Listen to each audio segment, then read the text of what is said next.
પ્રબુદ્ધ સભાના 16મા મણકામાં આપ સૌનું હાર્દિક સ્વાગત છે.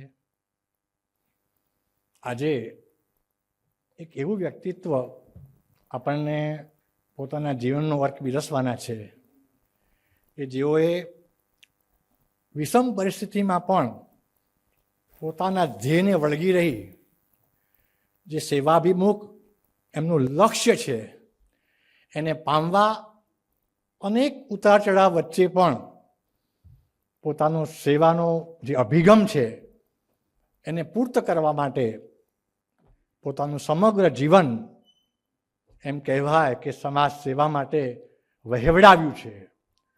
અને જેઓની ચેતના સ્વયં સાધના છે એવા વિરલ વ્યક્તિત્વ અમારા રામુ કાકા કે જેઓને સમાજ RS પટેલથી ઓળખે છે.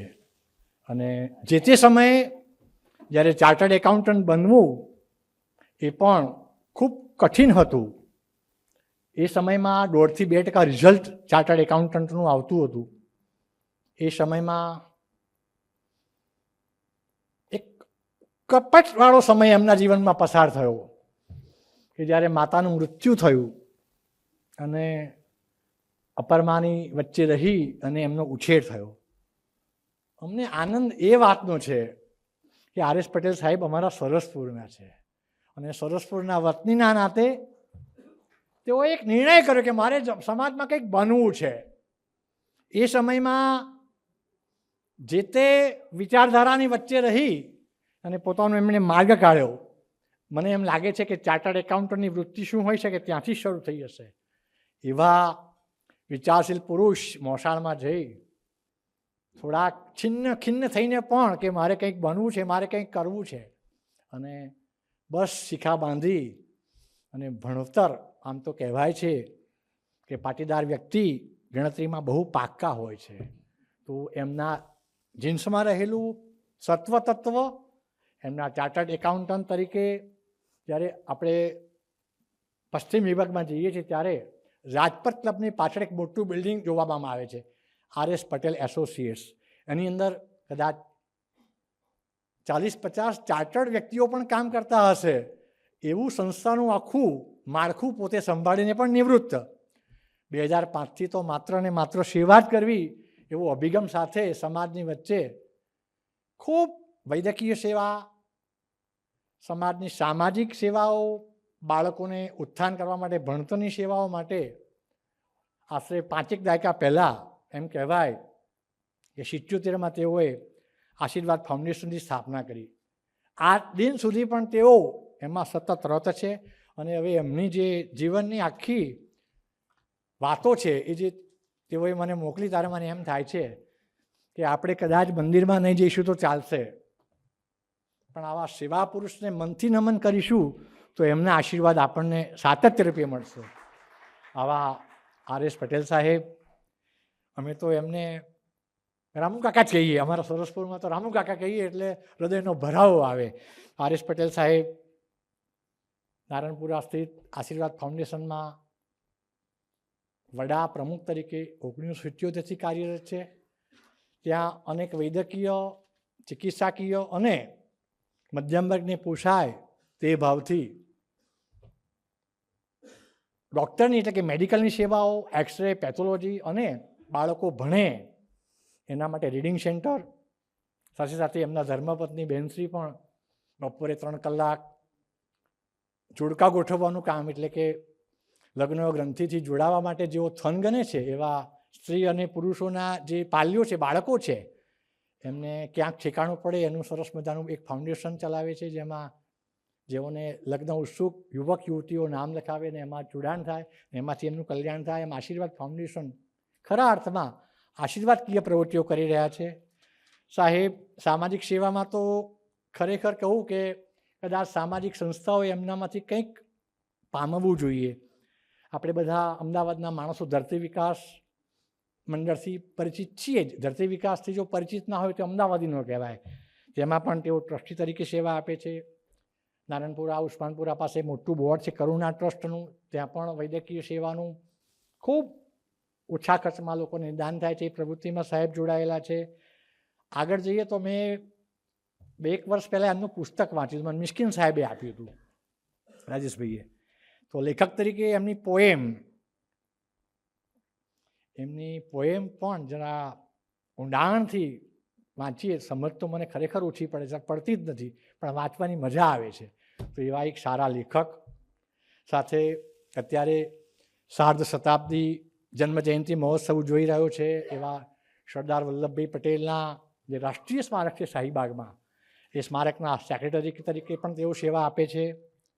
આમ જોવા જઈએ તો આ કુન્હેભરી દૃષ્ટિ, એમનામાં રહેલા ચાર્ટર્ડ એકાઉન્ટન્ટપણાના જે કંઈ અનુભવો છે, અભ્યાસ છે, એમાંથી એમનો નિચોડ આ બધી સંસ્થાઓના સરસ મજાના એમ કહેવાય કે એક નાની નાની બાબતોમાં એમની ચોકસાઈ જ્યારે હું જોઉં છું ત્યારે મને ચોક્કસ કહેવાનું મન થાય છે કે આ માત્ર ચાર્ટર્ડ એકાઉન્ટન્ટ જ નથી, પણ એક ચોક્કસ ચોકસાઈ વર્ધક પુરુષ છે. અને એમના પાસેથી જો ચોકસાઈ શીખવી હોય તો એટલીસ્ટ સવારે RS પટેલનો ફોન નંબર જોઈ અને વંદન કરવા જઈએ તો આપણામાં ચોકસાઈનો ગુણધર્મ આવે.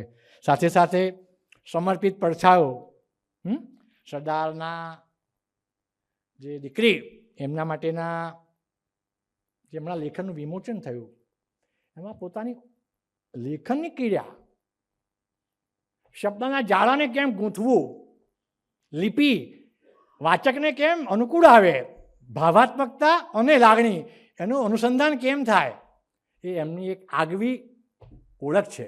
એમને વાંચવા ખરેખર, મેં તો જ્યારે ઉત્તરાવસ્થાનો ગુલદસ્તો વાંચ્યો ત્યારે મને તો એમ લાગે છે કે ઉત્તરાવસ્થા જલ્દી ક્યારે પતી જાય, પછી શું આવે અને પછી કઈ નવી પુસ્તિકા આવે. તો આવા સરસ મજાના ઉર્મિઓના ઉજાગર કરતા એક અંકુરના શિલ્પી છે. આ બધું જે કંઈ કહું છું તેઓની પુસ્તિકાઓ વાંચ્યા પછી અનુભવના હેરણ પર મને આનંદ થાય છે કે આવા વ્યક્તિત્વ આપણી વચ્ચે છે. હેલ્થ પાસબુક એમની પોતાની ઓળખ છે. તમારે એક નાની પુસ્તિકા છે, પોતાની હેલ્થ પાસબુક જો તમે મેન્ટેન કરશો તો કદાચ મલ્ટી સ્પેશિયાલિટીઝમાં કે અન્ય હોસ્પિટલોમાં જવાનો વારો લગભગ નહીં આવે. તો એ પણ એમનું એક પોતાનું સરસ મજાનું સમાજને આપેલું કણિકાયુક્ત બિંદુ છે. તો એ બિંદુને પણ માણવા જેવું છે. વ્યવસાયિક સ્થળમાં જોઈએ તો તેઓ central council, member of institute of chartered accountants of ઇન્ડિયામાં 1988થી 91 એમ 4 વર્ષ સક્રિય સેવાઓ આપી.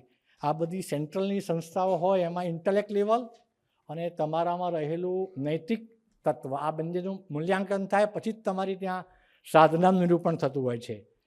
તેઓ રિજિયોનલ કાઉન્સિલ મેમ્બર તરીકે એ જ સંસ્થામાં પાછું એમ કહેવાય કે 1979થી 3 વર્ષ રિજિયોનલ, એ બહુ મોટી બાબત છે, ત્યાં પણ તેઓએ 6 વર્ષ સુધી સેવાઓ આપી. ચાર્ટર્ડ એકાઉન્ટન્ટ્સ એસોસિએશન અમદાવાદના 85-86માં તેઓ પ્રમુખ રહ્યા. જે તે સમયે ચાર્ટર્ડ એકાઉન્ટન્ટ્સની જે વેલ્યુઝ હતી અત્યારે પણ છે, પણ એ સમયે ખૂબ સારા વ્યક્તિઓને જ આ પ્રમુખ પદ મળતા હતા. એ વખતના તેઓ પ્રમુખ. ગુજરાત અર્બન કોઓપરેટિવ બેંક ફેડરેશનના પણ ચેરમેન તરીકે રહ્યા. 2003થી 2005 એમ 2 વર્ષ 3 વર્ષ સેવાઓ આપી.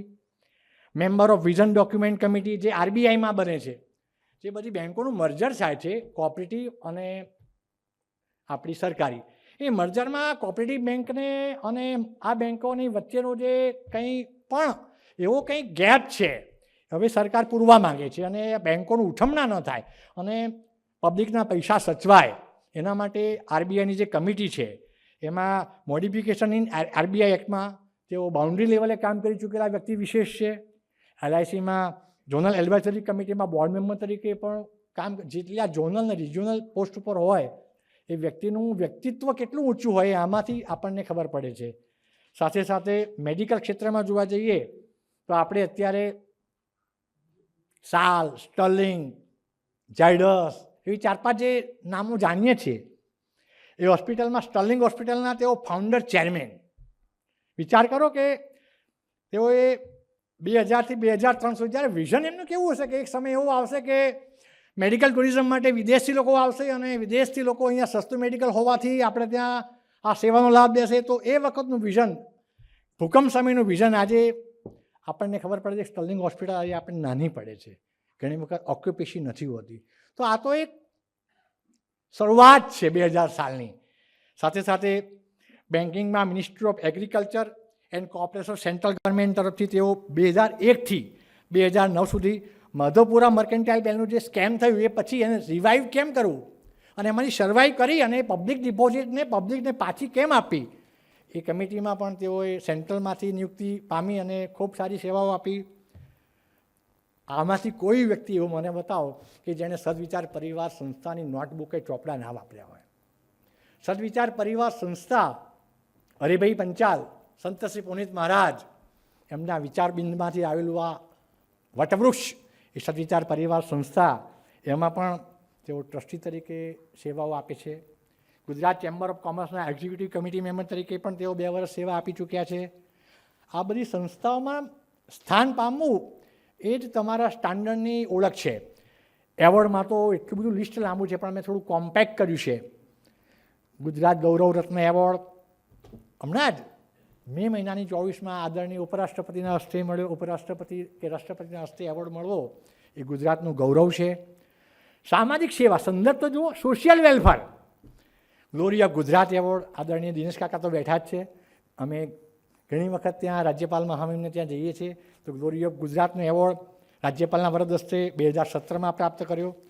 સોશિયલ વેલફેરમાં તેઓએ લાયન્સ ક્લબ ઇન્ટરનેશનલમાં પ્રથમ વાઇસ પ્રેસિડેન્ટના હસ્તે નોન લાયનમાં લાયન સિવાય તો એન્ટ્રી ના હોય, નોન લાયન મેમ્બર તરીકે 2017માં સન્માનિત. જો આની ક્વોલિટી ઓફ લાઈફ કેવું છે.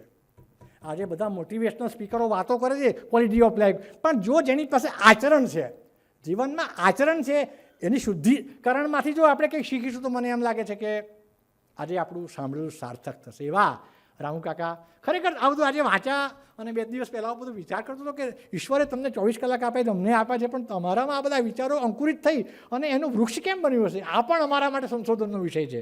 સરસ મજાની કૃતિઓ, એની સાથે જોડાયેલી પ્રવૃત્તિઓ. 2000માં બેસ્ટ આર્ટિકલ પ્રોફેશનલ તરીકે લેખન, એમાં પ્રોફેશનલ તરીકે 2000માં CA એસોસિએશનને એવોર્ડ મળ્યો. આ ચાર્ટર્ડ એકાઉન્ટન્ટના બધા પ્રબુદ્ધો જ્ઞાનીજનો જ્યારે એવોર્ડ આપે ત્યારે એમનામાં કેવી ખૂબીઓ હશે. ઘણી વખત તો એમ થાય છે કે તમારા DNAનું પણ અમારા જયેશભાઈ શેઠ પાસે થોડું સંશોધન કરાવીને એવું મેચિંગ બીજામાં કેમ આવે એ પણ અમારે કરવું જોઈએ. આ દુનિયાના 35 દેશોમાં તમને 1 દેશ 2 દેશ બોલા, દુનિયાના 35 દેશોમાં સોશિયલ ઇવેન્ટ્સ, એટલે સોશિયલ ઇવેન્ટ્સનો અર્થ એવું કરવાનો કે સામાજિક સ્તરે શું બદલાવ આવી શકે, સામાજિક સ્તરે અમારી પાસે ને તમારી પાસેનું સંકલન કેમ થાય. નોલેજ યુશી કે એમને આ તો નોલેજ શીકર્સ, એમને નોલેજ શીકર તરીકે ઇન્વાઇટ કરવામાં આવ્યા હતા. આ નોલેજ શીકર તરીકે જ્યારે આપણા ગુજરાતનું ઘરેણું વિશ્વમાં 35 દેશોમાં જાય ત્યારે ખરેખર નોંધ લેવાવી જોઈએ. આ તો અમને હમણાં ખબર પડે છે, પણ આપણા માટે આ કાર્યક્રમ માટે તો એક સ્પેશિયલ કાર્યક્રમ થવો જોઈએ કે તમે કયા કયા દેશોમાં ગયા હતા અને કયા કયા દેશોમાંથી તમે શું પામ્યા હતા અને ત્યાં તમે શું આપ્યું હતું. પ્રતિવર્ષ ગુજરાતના સામાજિક ક્ષેત્રમાં કામ કરતા વિવિધ સંસ્થાઓ અને વ્યક્તિઓની શોધ કરી ધરતી રત્ન એવોર્ડ આપે છે. એની તો થોડીક વિગતે ચર્ચા અમારા ભાગ્યેશભાઈ કરશે, આદરણીય માધવભાઈ પણ કરશે. પણ એ સ્ક્રુટિનાઇઝિંગ જો એમની ટ્રાન્સપરન્સી જુઓ, ક્યાંય ડાઘ ન લાગે. કોઈ પણ કામ કરી એમાં સ્પેસિફિકેશન સાથે જ કામ કરવાનું, શુદ્ધતાથી જ કામ કરવાનું, એ કામ કરવાની જે તાલાવેલી છે એ પણ આપણે શીખવા જેવી છે. ગુજરાત સેફ્ટી કાઉન્સિલ વડોદરામાં આપણે બધા જે સેફ છીએ, આપણને ખબર નથી પડતી વાય વી આર સેફ. એમાં કેટલા બધા એવા મશીનરી આપણી આજુબાજુ હોય છે કે જેની થકી મોટો બ્લાસ્ટ થાય તો મોટું નુકસાન થઈ શકે. તો વડોદરામાં આની મોટી સંસ્થા છે ગુજરાત સેફ્ટી કાઉન્સિલ. ગઈ સાલ મેં એનું સર્વાઈયુને નોંધ વાંચી ત્યારે મને થયું કે એક ચાર્ટર્ડ એકાઉન્ટન્ટમાં આટલી વિવિધતા અને કેટલું ડિટર્મિનેટિવ છે. એના ફિગર્સ વાંચ્યા, એનું કર્તૃત્વ પણ હું વાંચ્યું સાહેબનું, ત્યારે મને થયું સાહેબ આ સમયની ફાળવણી કેમ કરતા હશે. આપણે તો ખાસ એમના દેવીશ્રી શ્રીમતીજી પધાર્યા છે, એમની પાસે શીખવું જોઈએ કે તમે એવું તો કેવી રીતના એમને ઘરથી બહાર મોકલો છો કે આટલો બધો સમય બધે આપી શકે છે. અમને એમ થાય છે કે અમારે તમારી પાસેથી ઘણું શીખવાનું છે, આપણે તેઓને પણ સાંભળવાના છે. આ તો મેં 25% જ બધી વાતો કરી.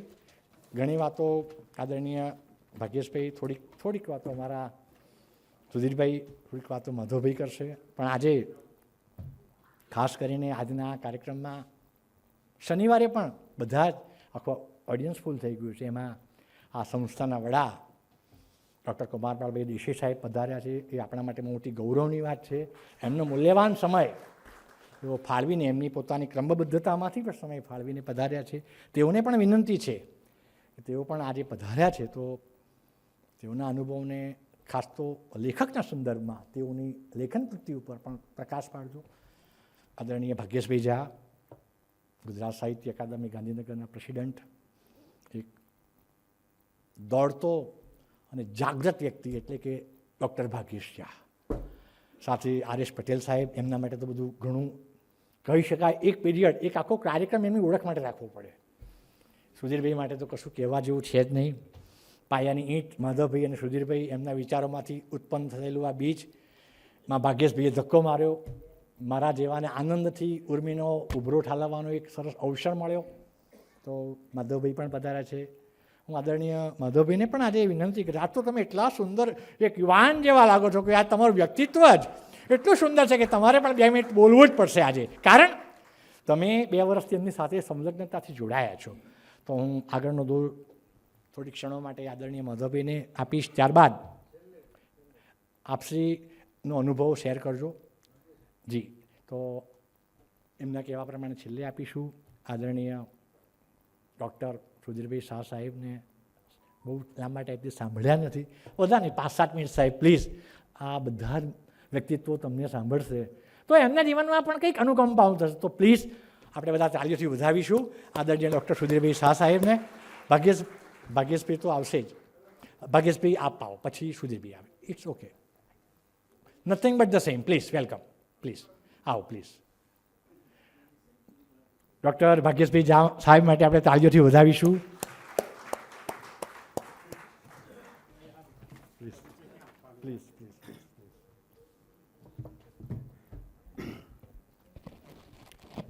વાગર્થાવિવ સંપૃક્તૌ વાગર્થ પ્રતિપત્તયે જગત પિતરૌ વંદે પાર્વતી પરમેશ્વરો.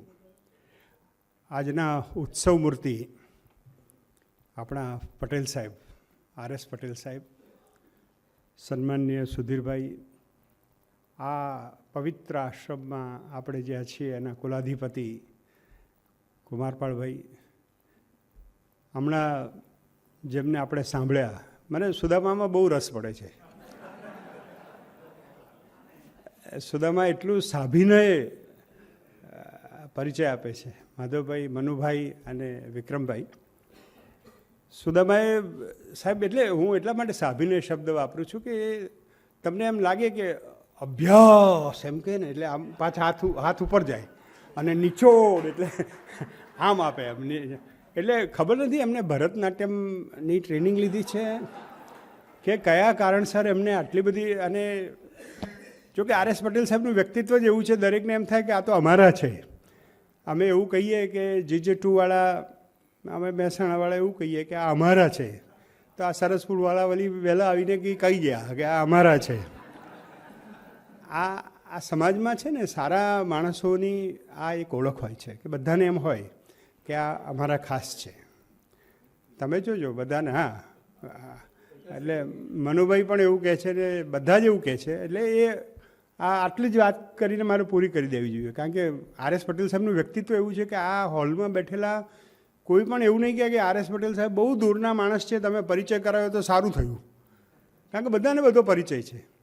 પણ વિનોદ ભટ્ટ એક વખતે કુમારપાળભાઈ કહેતા હતા કે આ દેશમાં અને આપણી ભાષામાં વિશેષ માધવભાઈ 2 પ્રકારના કવિઓ હોય છે, એક હિંસક, બીજા અહિંસક. હિંસક હોય ને એટલે તમને દૂરથી ખબર પડી જાય, જબ્બો બબ્બો પહેરેલો હોય, વાળ વધારેલા હોય, 2 કવિ સંમેલનોમાં પુરસ્કાર ના મળ્યો હોય તો જૂના ચંપલ પહેરીને આવે. એટલે શું થાય, ગુજરાતની પ્રજા સાવધાન થઈ જાય. આ બુક ફેર હતો ત્યાં રિવરફ્રન્ટ ઉપર, એ વખત તો ત્યાં થતો હતો આપણા કન્વેન્શન સેન્ટરમાં. ત્યારે વિનોદભાઈ કહેતા કે આ ભાગ્યેશ ઝા જેવા હોય તો આપણને ખ્યાલ પણ ના આવે, શર્ટ પેન્ટ પહેરીને આવે અને આપણે આઈએસ ઓફિસર કરતા હોઈએ અને કે આ તો કવિ છે, અને પાછી આપણે નાસવાનો પ્રયત્ન કરીએ એ પહેલાં એમને બધી કવિતાઓ મોડે જ હોય.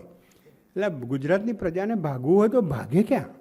એટલે આવા હિંસક પેલા અહિંસક જે દેખાઈ જાય, ઓળખાઈ જાય, આવા હિંસક કવિઓમાં એક કવિનો આજે ઉમેરો મારે કરવો છે, એ આપણા આર.એસ. પટેલ સાહેબ. એ બી હિંસક કવિ. એટલા માટે કે એમને એટલું એમના 2 કાવ્ય સંગ્રહો હું લઈને આવ્યો છું. અને હું 2 કાવ્ય સંગ્રહો લઈને આવ્યો એટલે હું કોઈ ધમકી નથી આપતો કે હું ખૂબ લાંબુ બોલવાનો છું. મને ખબર છે કે તમને બધાને પણ એમને જ સાંભળવા છે અને મારે પણ વધારે કશું કહેવું નથી. પણ ઉર્મિઓના અંકુર આવું જ્યારે ટાઇટલ હોય ત્યારે આપણને એમ ખબર પડે કે આ વ્યક્તિ અંકુર સુધી પહોંચેલા છે. છોડ સુધી તો બધા પહોંચે, બીજ તો બધાએ જોયેલું હોય, પણ બીજમાંથી અંકુર થાય છે ને, એ પ્રોસેસ જ ઈશ્વરની હાજરી છે. એમાં જ અંકુર ફૂટે છે એક બીજમાંથી, ત્યાંથી ઈશ્વરની આપણને અનુભવ થવા માંડે છે. આર.એસ. પટેલ સાહેબનું જીવન એટલું બધું, આમ જુઓ, ચાર્ટર્ડ એકાઉન્ટન્ટ છે, એમને તો હિસાબો લખવાના હોય અને પ્રોફિટ કાઢવાનો હોય. આ માણસે એવું બધું કરવાના બદલે હિસાબો, એટલે માણસો માટે હિસાબો રાખવાના બદલે હિસાબોમાંથી માણસો શોધ્યા. એમને માણસાઈના હિસાબ કર્યા. એમને કહ્યું આપણે માણસ ક્યારે થઈશું. રોબર્ટ ફ્રોસ્ટે કહ્યું ને, we know how to swim like a fish in the sea, we know how to fly like a bird in the sky, but we don't know how to walk as a human being on the earth. આપણને ચાલતા નથી આવડતું માણસ તરીકે. એટલે આ સાહેબે બરાબર, અને જુઓ એમનો હિસાબ, આ પટેલોની મારી વ્યાખ્યા એકદમ જુદી જ છે. એટલે જેને ગણિત આવડે પણ ગણતરી ના આવડે એનું નામ પટેલ. ગણિત આવડે પણ ગણતરી ના આવડે, એને ગણતરી કરતા ના આવડે. આમને પણ ચાર્ટર્ડ એકાઉન્ટન્ટ થયા છે, પણ હિસાબ કેવો અવળો કર્યો કે બધાને ચલાવ્યા. એમનો આશીર્વાદ ફાઉન્ડેશન, સાહેબ તમે જુઓ, અમે તો જાતે, હું હમણાં ધરતીરત્ન એવોર્ડમાં હું ગયો, એટલા બધા બહેનોની સેવા કરે છે આ બધા. અને ટ્રસ્ટીઓ બધા સમાજના એકદમ મોભી લોકો. અમારા એક મંત્રી હતા, એમની સામે અમે તો હવે એટલું એમને સન્માન આપીએ તો કે ના તમે બેસો વચ્ચે. તો આ એમના બધા ટ્રસ્ટીઓ એટલા નમ્ર, એટલા સેવાભાવી. એમની વચ્ચે આર.એસ. પટેલ સાહેબ, જે બ્રેસ્ટ કેન્સર ભારતમાં એક એવો શાંત અને જીવલેણ રોગ, એની સામે એમણે એટલું બધું કામ કર્યું છે. અને હિસાબ કેવો, જો ચાર્ટર્ડ એકાઉન્ટન્ટની જે કલા છે ગણવાની, કાલો કલયતામ આમ કહે છે ને 10મા અધ્યાયમાં, ગણનારાઓમાં હું કાળ છું. એટલે એ એમ કહે કે 5000 પગલાં ચાલે તો અમે એક બહેનને સારવાર મફત આપીએ. એમને કેટલા 5000 પગલાંના દાન કરવાનું આપણે. કેટલા દાનમાં કેટલા પગલાં આવ્યા ખબર છે? 6,92,00,000. એટલે 1,03,000 બહેનોની સેવા કરી એમને. આ આર.એસ. પટેલ સાહેબ છે.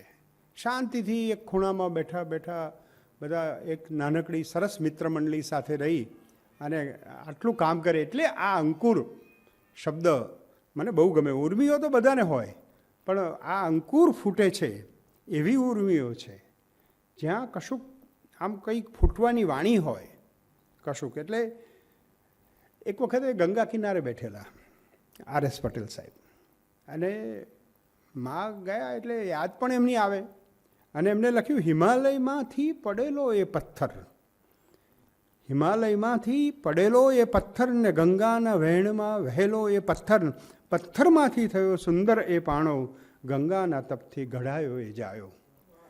જો આવી, એટલે આમાં બધી કવિતાઓમાં પાસ કરવાનું ને એવું બધું તો આ સારું છે. તમે અમારા સાહિત્યના ક્ષેત્રની બહાર છો ને એટલે હસી પણ શકો છો,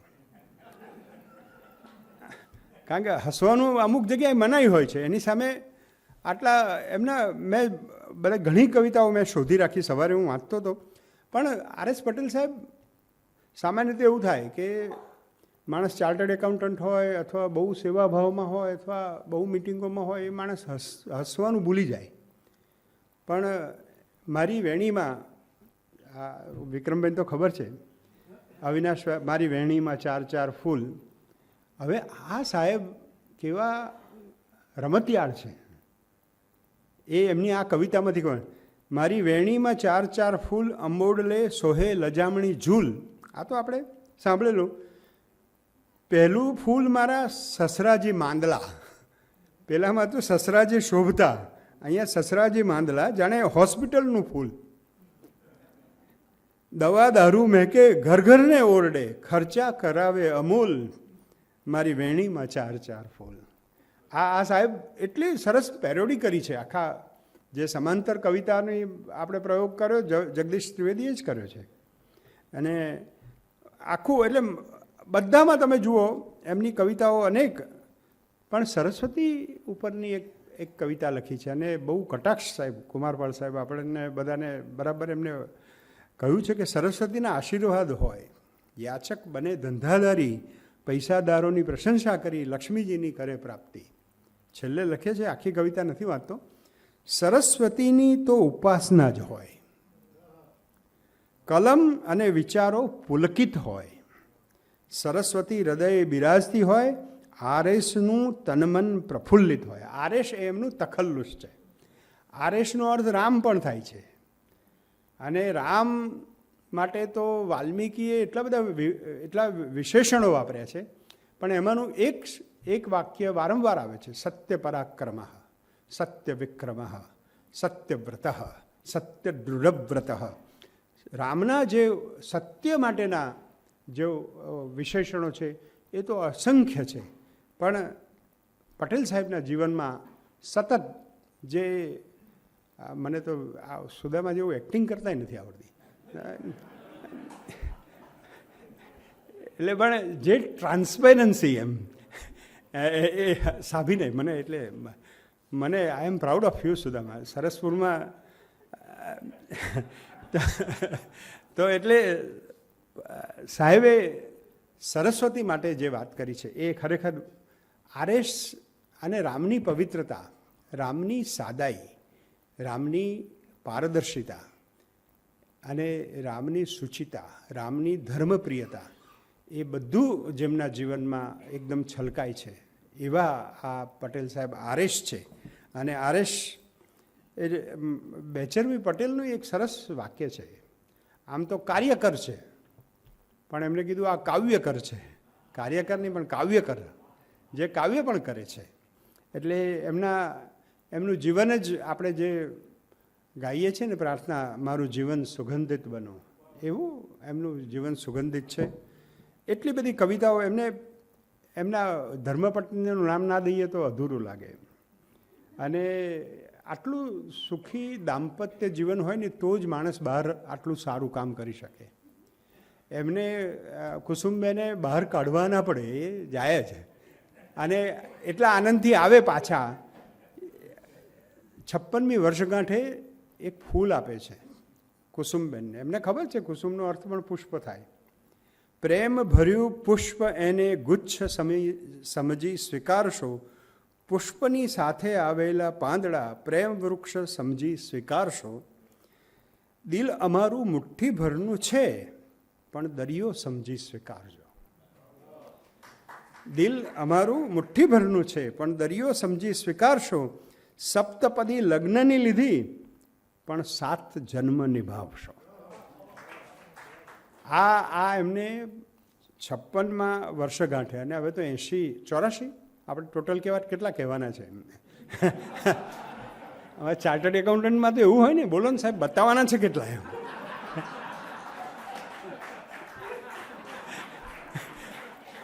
એટલે આ પટેલ સાહેબ એમને એટલા બધા કાવ્યો છે. એમનું એક વાક્ય આ છે ને, હું માનું છું, આ અમારા વિક્રમભાઈ સંમત થશે, પટેલ હોય ને એને તડ ને ફળ કહી જ દેવાનું હોય, જે હોય તે. એમાં કંઈ વાર લાગે તો લોચો પડે. અમે તો બધા જીજેટુ, અહીંયા દિનેશભાઈ છે અમારા વડીલ, સરડવના અમારા ફાધરના વિદ્યાર્થી. અમારે એમને એમ કહીએ ને કે એમના દીકરાનું એક વખતે પેલા અંબાલાલ બાબા, તમે ઓળખો સરડવમાં, લોખંડની ખડકીવાળા, એમના છોકરાનું લગ્ન હતું. તો હું ગયો, એટલે મેં કીધું કાકા જય શ્રી કૃષ્ણ. એટલે કે જય શ્રી કૃષ્ણ, જય શ્રી કૃષ્ણ, ઠીક છે, હવે ચાલો જઈ લો, ખાઈ લો જલ્દી, છોના મના. મેં કીધું કાકા હવે આમાં લગ્નમાં સોના મોના ના હોય, બધું જાહેરમાં હોય, અને ખાઈ લો ના કહેવાય, જમી લો એમ કહેવાય. મને કે ખબર છે તમે કવિ છો એમ. પણ આ નશો ક્યારે આવે? જ્યારે પટેલને એની પટેલાઈ જે હોય ને, હું માનું છું, હું જે માનું છું એ હું કહી જ દઈશ, હું રોકી નહીં રાખું. એમાં કંઈ ડિપ્લોમસી ના હોય, બધું જે હોય તે ફટ તડ ને ફળ કહી શકે એ પટેલ કહેવાય. એમને કહ્યું કે હું માનું છું કે હું સત્યના પ્રયોગો કરનારની કક્ષામાં નથી. એનું કોઈએ ક્યાં માન્યું? છતાં જે માનતા તે બોલ્યા. હું માનું છું એ જ બોલું છું. જુઓ સાહેબ, આ આપણા આર એસ પટેલ છે, જેમને તમે સાંભળવાના છો. હું એટલા માટે કહું, જેને તમે સાંભળવાના છો એટલે તમે મને હવે થોડી જ વારમાં સાંભળવાનો બંધ કરવાના છો. હું બહુ કોન્શિયસ છું, એટલે મને ખબર છે હું કોઈ મોટિવેશનલ સ્પીકર બધે બહુ જ મોટિવેશનલ સ્પીચીસ આપું છું. એટલે અહીંયા હું માનું છું એ જ બોલું છું, અને જાણું છું રસ હશે ઘણાને ઓછા ને આમાં, બસ એમ જ આ છે લખાયું મનમાં મારા, જે હું માનું છું. કોઈક તો કહેશે આરેશ, આ તો એ જ છે જે હું માનું છું. એટલે હૃદય અને વાણી બે જ્યારે એક હોય અને મસ્તિષ્ક પણ એક હોય તો આ તો હાર્ટફુલનેસનું મેડિટેશન થઈ ગયું. જ્યારે હૃદય, મગજ અને શ્વાસ ત્રણેય એક લાઈનમાં હોય ત્યારે તો માણસને જ્યોતિ દેખાય. એવી આધ્યાત્મિક વિભૂતિ. એ પોતે ના પાડશે કે હું તો સાહેબ સાદો સીધો માણસ છું, અને ખરેખર એટલા સરળ છે, આટલા મોટા માણસ છે, પણ તમે એમને જ્યારે મળો ત્યારે એક તો સરળ, અને આટલું બધું લાંબુ લગ્ન જીવન છતાં પણ હસતા હોય.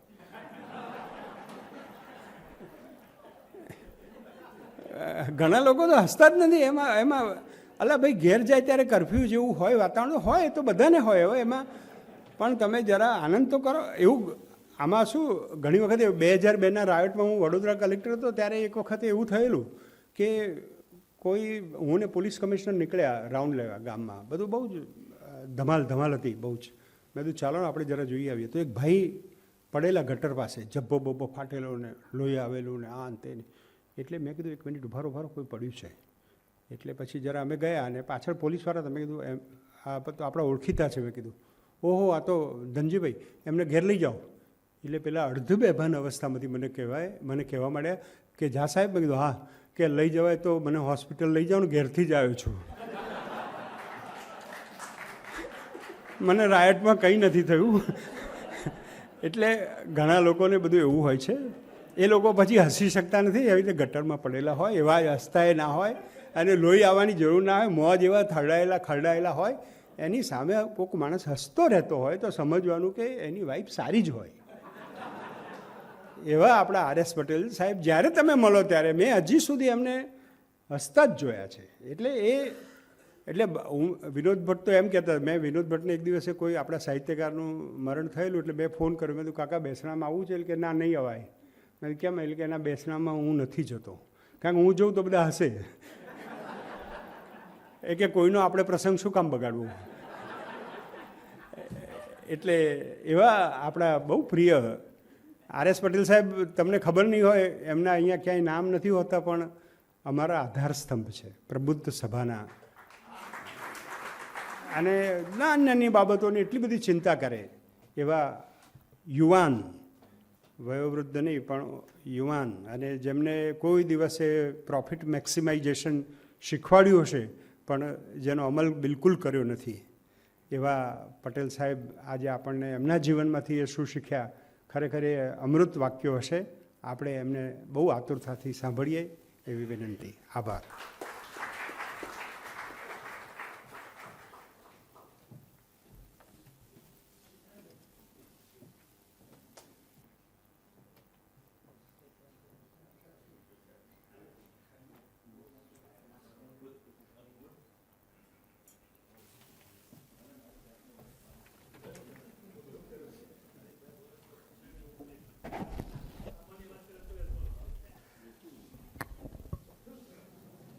પ્રબુદ્ધ સભાના પ્રબુદ્ધ સભ્યો, આગલી હરોળમાં બેઠેલા આમંત્રિત મહેમાનો, આમ તો મોટાભાગના આપણા ઘરના વડીલો જ છે.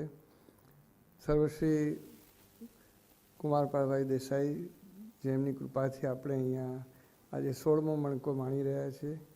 ખાસ એમનો વિશેષ આભાર એટલા માટે માનવાનો કે એકચ્યુઅલી તો આજે મને હમણાં જ ખબર પડી કે એમનો પ્રોગ્રામ આજથી શરૂ થતો હતો 7 દિવસનો, પણ આપણા થકી એમણે એ પ્રોગ્રામ પોસ્ટપોન કરીને કાલ પર લઈ ગયા. એમનો જેટલો આભાર માનીએ એટલો ઓછો છે.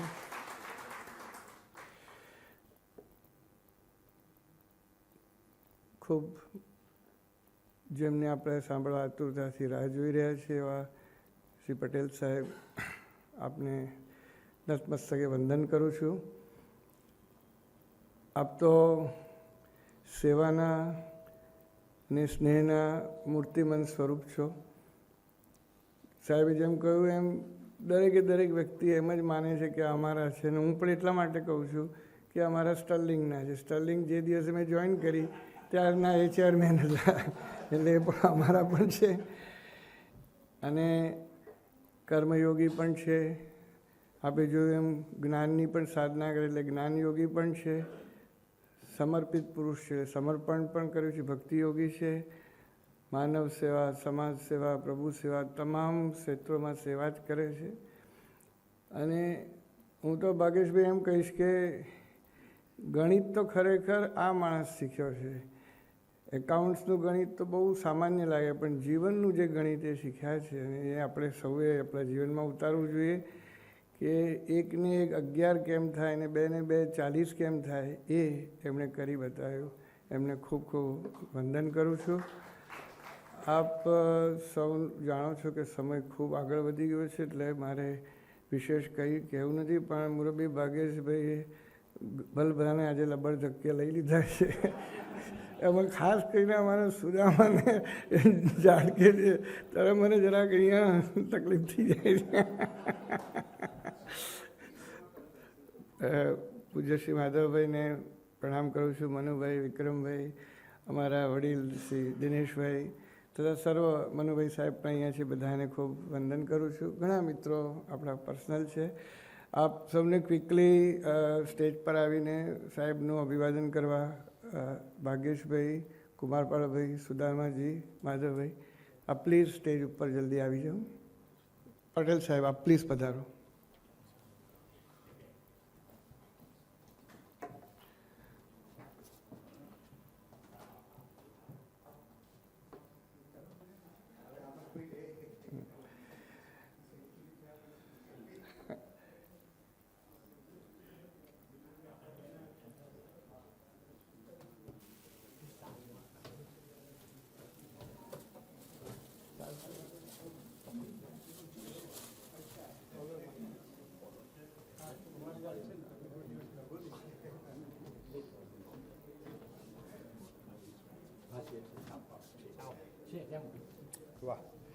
આવતા મહિનાના મણકાની જાહેરાત આપણે વોટ્સએપ પર થોડા વખત પછી કરીશું, કારણ કે નવેમ્બરનો એન્ડ આવી ગયો છે ને આમ તો સામાન્ય રીતે પહેલો શનિવાર લેતા હોય છે, એટલે કદાચ થોડો ફેરફાર આવશે, પણ આપને જણાવીશું. દિવાળીને લીધે આ વખતે ખૂબ આપણું લંબાઈ ગયું, પણ આપને આનંદ થતો કે 16 મહિના વીતી ગયા અને જાણે હજી હમણાં જ શરૂ કર્યું હોય એવું લાગે છે.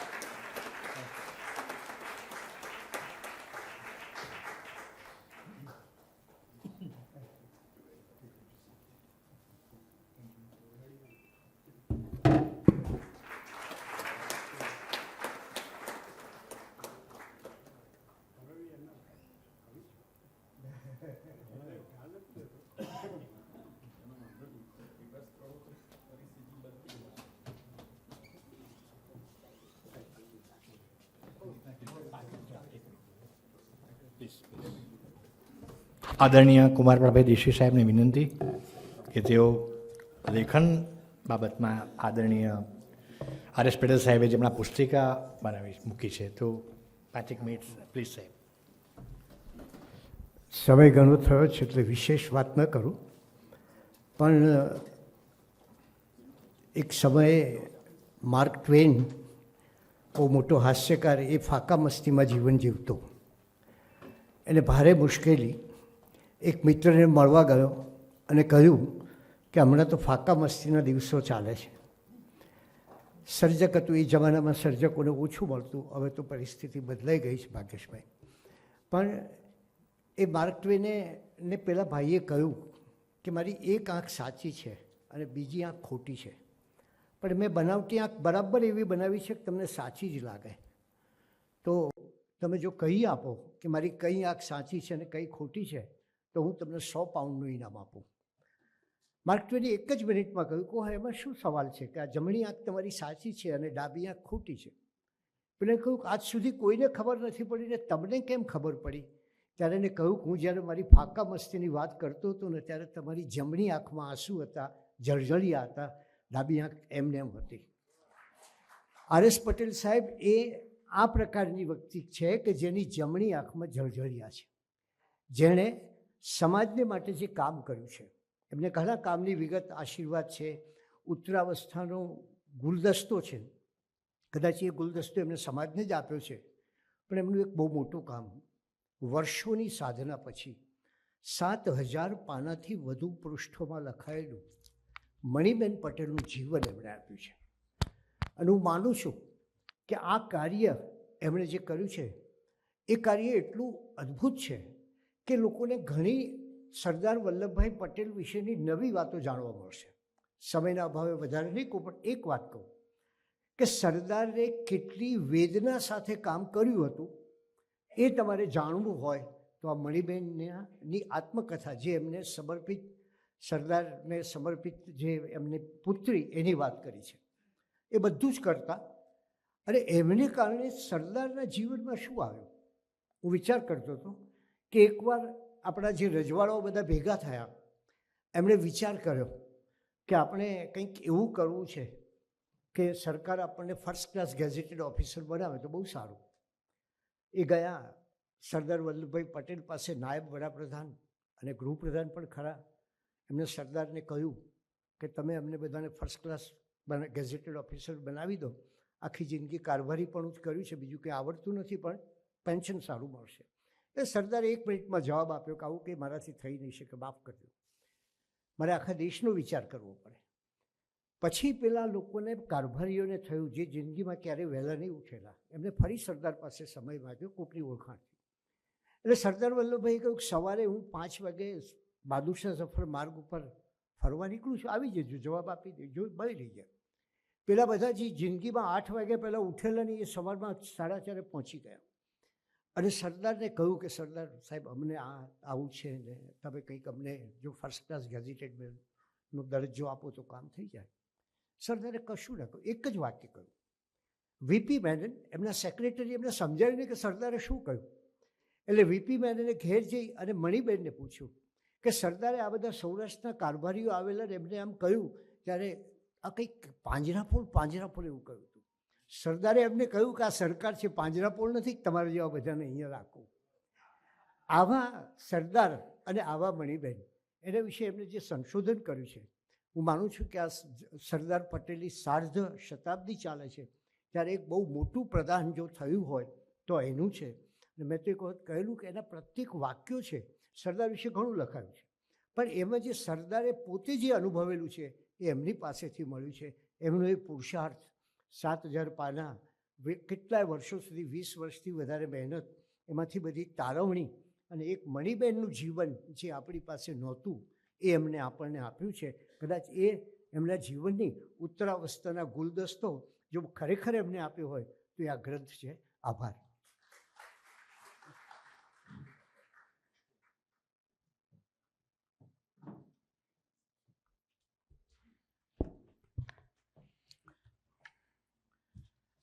મુરબ્બી શ્રી કુમારભાઈ સાહેબ, ડૉક્ટર ભાગ્યેશભાઈ, સુધીરભાઈ, રામાનુજ સાહેબ, મિત્રો, સુદામાજીને અને ભાગ્યેશભાઈને, સુધીરભાઈને સાંભળ્યા પછી એમ લાગ્યું કે હું શું છું એ આજે ઘણી બધી મને ખબર પડી. મિરર આગળ ઊભા રહીએ તો આપણે આપણી જાતને જ જોઈએ, પણ સમાજમાં ઊભા રહીએ ત્યારે ખબર પડે કે એ પ્રતિબિંબ કઈ જગ્યાએ, કયા સ્વરૂપે લોકોએ કઈ રીતે જોયું છે. ભલે આ પ્રશંસાના શબ્દો બધા મહાનુભાવોએ આપ્યા, મગમગતા ફૂલોની જેમ એમણે મારા ઉપર વર્ષા કરી, પણ હું એટલું ચોક્કસ કહી શકું કે મારી લાયકાતના ફૂલો એમાં ઓછા હતા અને વધુ એમના સ્નેહ અને પ્રેમ અને આદરના હતા. સરસ્વતી દેવીનું આ મંદિર વિશ્વકુંજ, વિશ્વકોશ એટલે જેનું જતન ડૉક્ટર કુમારપાળ દેસાઈએ એમના હૃદય કરતાં પણ અધિક કાળજી લઈને કરેલું છે, એવું સરસ્વતીના મંદિરની અંદર મને આજ પ્રસાદ રૂપે જે આ ફૂલો મળ્યા છે એને હું મારી જીવનના એક સંભાળના તરીકે સ્વીકારું છું. મિત્રો, આજની વાત શરૂ કરીએ જીવનમાંથી હું શું શીખ્યો. એમાં છેલ્લે એવો પણ એક વિચાર આવ્યો કે શું નથી શીખ્યો. શીખ્યા પછી તો એમાં પ્રગતિ કરી, પણ નથી શીખી શક્યા એના કારણે શું શું ખોયું છે એવી પણ એક વાત ક્યાંક કરી છે. અને આ મારી રજૂઆત મેં એટલા માટે આ પીપીટીમાં કરી કે મારા આસિસ્ટન્ટ એમને મેં જ્યારે વાત કરી કે આવું કંઈક કરવું છે ત્યારે કે ના સાહેબ આપણે પીપીટી બનાવીએ, તો એ આપણે વાત શરૂ કરીએ.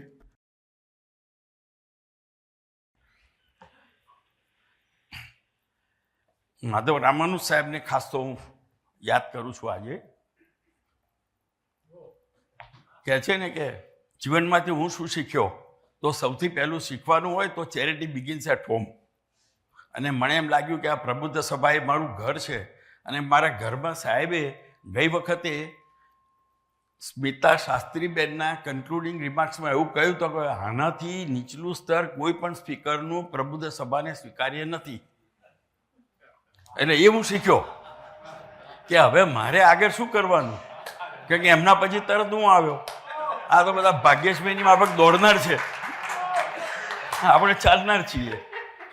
એટલે અહીંયા એમણે લખ્યું કે પૂર્ણાવતી પર હવે પછીના કોઈ પણ વક્તાનું સ્તર મેડમ સ્મિતા શાસ્ત્રીથી ઓછું સ્વીકારે નહીં હોય. સાહેબ તો એમણે શું કર્યું, કુચીપુડી ભરતનાટ્યમ કથકનું અહીંયા પ્રદર્શન કર્યું. અને એ પ્રદર્શનમાં એ 3 અક્ષરોના પહેલા શબ્દ લઈએ તો કુંભક આવે. કુંભક તો અમે કરીએ છીએ, આંતરિક કુંભક, બાહ્ય કુંભક, સહજ કુંભક. અને એટલે આ તંદુરસ્તી સારી રહી છે. એટલે અમે એની સાથે આ વાત કરું છું. હવે સાહેબ તમને એક ડૉક્ટર રાધાકૃષ્ણની વાત કરું કે તમે આ જે વાત કરી ને કે આનાથી ઓછું સ્તર નહીં રહે, એટલે આવનાર સ્પીકરોને તો થોડું વજન રહેવાનું કે મારે કંઈક એવું કરવું પડે કે સ્મિતા શાસ્ત્રીબેનથી ઊણો ના ઉતરવો જોઈએ. એટલે એને હવે તમે ડ્રીમ્સ ઓફ બેટર લાઈફ આપો છો. ડૉક્ટર રાધાકૃષ્ણને એક વખત પૂછ્યું, સર્વપલ્લી રાધાકૃષ્ણન આપણા પ્રેસિડેન્ટ હતા, 70-80 વર્ષ પસાર કર્યા પછી, કે તમે તમારા જીવનની અંદર સૌથી વધુમાં વધુ સુખી પળો કઈ જોઈ છે? બહુ સુંદર જવાબ આપેલો, ડ્રીમ્સ ઓફ બેટર લાઈફ. જ્યારે મેં સુખી થવાના સ્વપ્નો જોયા છે ને, એમાં જે મને આનંદ મળ્યો છે ને, એ વાસ્તવિકમાં જ્યારે સુખી સ્વપ્નો મારા સાકાર થયા ત્યારે એવો આનંદ નથી મળ્યો. એટલે એ આનંદ હું આજે લઈ રહ્યો છું. પણ એ આનંદ કેવો છે ખબર છે? એક નાની વાર્તા છે કે કુંભારવાસની અંદર બધા કુંભારો રહે અને એના બહાર બધા ગધેડાઓ બાંધેલા હોય. એક ગધેડો બહુ દુર્બળ, એનો પાડોશી બહુ તંદુરસ્ત ગધેડો. એટલે કે તું તારા શેઠની આટલી બધી સેવા કરે છે, તારું શરીર તો જો કેટલું નિર્બળ થઈ ગયું છે કે તાર મને સલાહ આપવાની જરૂર નથી. My future is bright. તારું શું ફ્યુચર બ્રાઇટ છે? અહીંયા તું આટલી બધી મજૂરી કરે છે, તારે સરખું ખાવા આપતો નથી. મારો શેઠ કેટલું બધું મને ખાવા આપે, જો હું કહો છો તગડો પૃષ્ઠપુષ્ઠ છું. એટલે તારે જે કહેવું હોય કે માય ફ્યુચર ઇઝ બ્રાઇટ. એટલે પછી એણે પૂછ્યું કે શું તારું ફ્યુચર બ્રાઇટ છે? એટલે પેલા સરસ જવાબ આપ્યો કે આ મારો શેઠ છે ને કુંભાર, એની એક દીકરી છે, એને રોજ કહે છે કે તું આમ નહીં કર, તું આની જોડે પરણાવી દઈશ. એટલે સાહેબ અમારું આ ફ્યુચર આવું છે. આ પ્રબુદ્ધ સભા આપણે કહીએ ને ઉત્તર પારણામાં ને વહુ બારણામાં, કોઈ પણ સંસ્થાનું ભાવિ તમારે જોવું હોય ને તો એના પાયાના કાર્યકરો જોવા પડે, એના સ્થાપકો જોવા પડે. અને આ ત્રણેય ડૉક્ટર સુધીર શાહ, રામાનુજ સાહેબ અને ભાગ્યેશભાઈ, આ ત્રણેય એમના આચાર વિચાર અને વાણી, એ બધું જ એવું છે કે સમાજને કંઈક નવું આપતા જાય. ભાગ્યેશભાઈ સવારે ચિંતન સરોવરની અંદર ડૂબકી મારીને અને આપણને 3-4-5 જોક કહી દે તો એ જોક કેવી હોય ખબર છે કે રાવણના 10 માથા, શિવે રાવણને આશીર્વાદ આપ્યા હતા કે જા તને 10 માથાની શક્તિ આપું. 10 માથા નહોતા પણ 10 માથાની 10 મગજની શક્તિ પૂરી હતી અને 20 બાહુબળની શક્તિ આપી હતી. તો આ આપણા સાહેબ છે ને, એમને 11મું માથું છે અને એ 11મા માથું આ ચિંતન સરોવર, એમાં ડૂબકી મારીને અને એમની જોક આપણને જ્યારે વ્યંગ હાસ્ય આપ્યું હોય ને ત્યારે આપણે તો સાંભળીને ઘણી વખત તો બધા હસતા હોય એટલે આપણે હસવું પડે. પણ બીજા દિવસ સવારે ચાલતા ચાલતા વિચાર કે ભાગ્યેશભાઈ કહેતા હતા શું, ત્યારે આપણને હસવું આવે, ત્યારે પેલા ચાલનાર આપણા ઉપર હશે. એટલે આ એક આપણું જે છે, પણ આ મેં બ્રહ્મા વિષ્ણુ મહેશ જોડે એટલા માટે સરખાયા છે કે પ્રબુદ્ધ સભાનું ભાવિ એ ખરેખર ઉજળું છે. અને એની સાથે અગત્યની વાત, આપણા બ્રહ્મા, એમનો માનસ પુત્ર કોણ? નારદજી. અને આપણા આ પ્રબુદ્ધ સભાના બ્રહ્મા, એમના નારદ પુત્ર આપણા સુદામાજી. એ કેમ નારદ પુત્ર? બ્રહ્માજીએ સૃષ્ટિનું સર્જન કર્યું ને ત્યારે વિચાર કર્યો આ માનસ પુત્ર કેવી રીતે થયા, તો કે જગતમાં ધર્મ, જ્ઞાન અને ભક્તિનો પ્રચાર કરનાર સંતાન તરીકે નારદજીની પસંદગી થઈ. અને અહીંયા આપણા પ્રભુ સભાના સુધીર સાહેબે આમની પસંદગી કરી. એટલે આ બધો પાછળનો જે વહીવટ અહીંયા ચકમક દેખાય છે ને, એની પાછળનું આખું જે એમનું કાર્ય કરવાની પદ્ધતિ અને બલિદાન છે, એમનું પાછળની સેવા છે એ ઘણી મોટી છે. અને એટલા માટે આ જસ્ટ મેં મૂક્યું છે કે કાલ ભવિષ્ય એ પ્રભુ સભાનું ઘણું ઉજળું છે. હવે મારા જીવનની વાત કરું, એમાંથી હું શું શીખ્યો, તો અહીંયા આ બધા જે જુદા જુદા પ્રસંગો મેં જોયા છે મારા જીવનમાં, એમાં આ વસ્તુ મને એક દેખાઈ કે ભાઈ જન્મનો જીવન કોને કહેવાય? તો આ વાક્ય બહુ સરસ છે કે જન્મનો ટુરિસ્ટ વિઝા અને મૃત્યુની રિટર્ન ટિકિટ લઈને પૃથ્વીની સફરે આવેલો માનવી દુનિયાના ગેસ્ટ હાઉસમાં તેનો પ્રવાસ પૂરો કરે, એનું નામ જીવન. આ સમય દરમિયાન હું મારા જીવનમાંથી શું છું કે મને 2 કોટ મળ્યા મુખ્ય, કે સાયલેન્સી ડઝન્ટ પ્રોડ્યુસ ધી સ્કિલ્ડ મરીનર. જીવનમાં જો તમે લડ્યા વગર કે કોઈ પણ જાતની પાછળની જે કંઈ પરિસ્થિતિ છે એને ફેસ કર્યા વગર આગળ આવવાનો પ્રયત્ન કરો તો ક્યારે આવી ના શકો. કુમારવી સાહેબ ઈટ અને ઇમારતમાં એક બહુ સરસ દાખલો આપ્યો છે કે ખેડૂત જુવાર વાવતો હતો, એ વૈજ્ઞાનિક આ બધું હું તમને ફટાફટ કરી આપું, બધું ફટાફટ એને કમ્પ્લીટ એવું બધું આપ્યું કે જુવારને જેટલો તાપ આપ્યો, ખાતર આપ્યું, પાણી આપ્યું, બધું આપ્યું. ડુંડા સરસ આવ્યા, એને બીજ ના આવ્યા, દાણા ના આવ્યા.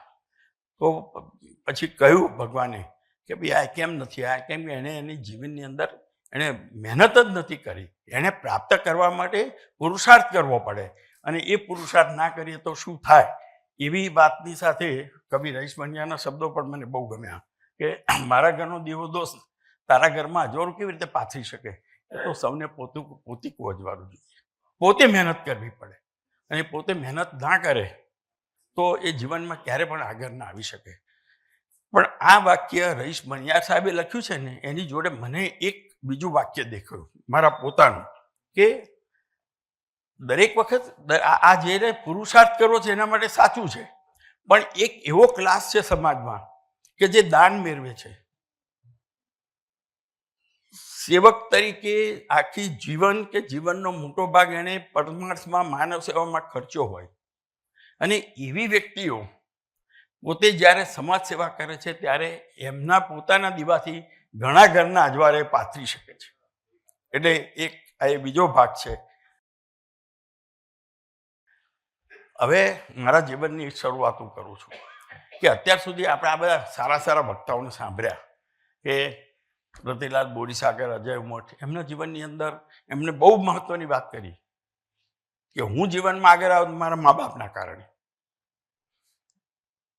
તેજસ પટેલ ગયું, મારા મધર ગુજરી ગયા, પછી પપ્પાએ નક્કી કર્યું કે મારે લગ્ન નથી કરવું, અને પપ્પાએ આખી જિંદગી એમને પેલા સિંગડા 2 ઉગે એક આપી દીધો કોઠો, અને એમાં એમણે પ્રગતિ કરી.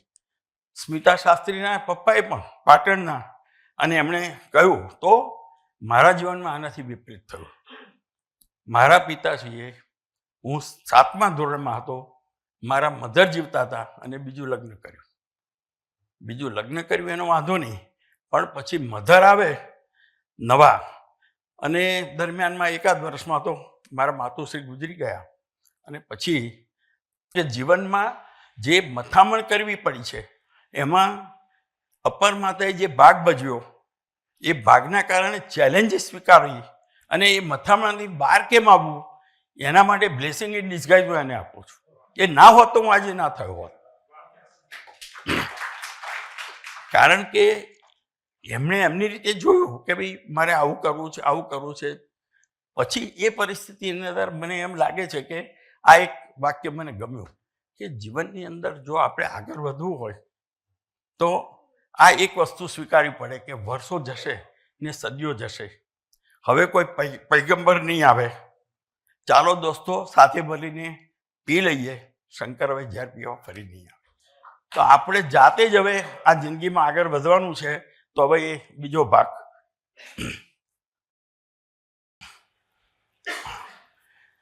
પછી મારી પરિસ્થિતિ એવી થઈ કે ધીરે ધીરે મોટા થતા ગયા, એટલે પપ્પાએ કહી દીધું કે ભાઈ હવે જો તારે લગ્ન કરી લેવાનું છે. 18 વર્ષ, 18 વર્ષની ઉંમર, એ વખત તો નાની ઉંમરે લગ્નો થતા હતા પણ ખરા. એટલે ના પાડી કે બાપા અત્યારે લગ્ન નથી કરવું, મારે ભણવું છે. કારણ કે મનમાં નક્કી કર્યું કે ભાઈ આ સ્ટેપ મધરના કારણે આપણે બીજું કશું કર્યા વગર ભણવું, જીવનમાં એક જ ધ્યેય રાખવો અને એ ધ્યેય પ્રમાણે જે કંઈ થતું હોય આગળ કરવું. તો એ પરિસ્થિતિની અંદર એમણે કહ્યું કે લગ્ન કરવા ના પાડી, એક થડબોળ આપી દીધી. તું ના કેમ પાડે છે? એ જમાનું હતું કે આગળની પેઢી મા બાપને કોઈ કશું કહી શકતી નહોતી. લગ્ન કરી લીધા, પત્ની મળી, એના ફાધર એડવોકેટ, સિનિયર એડવોકેટ, ઉત્તર ગુજરાતમાં બહુ મોટું નામ, મહેસાણાની સેશન એ કોર્ટની અંદર. મને એમ થયું કે હું પૈસો કમાતો નથી, આ અપરમાં એને રાખશે કેવી રીતે અને જીવન કેવી રીતે હવે આગળ પ્લાનિંગ કરીને વધારવું. એનામાં એક શક્તિ હતી કે તમે કોઈ ચિંતા ના કરો, તમે ભણો. હું ભણતો રહીશ તો ઘરમાં તું કેવી રીતે રહીશ? તો એની જે જવાબદારી ઘરની એના માથે આવી, એમાં ઘરની જવાબદારી સાથે સાથે આપણે એ જમાનામાં તો પાણી ગરમ કરવા માટે બંબો હોય ને પેલા એના છાણાના લાડુ નાખવાના હોય.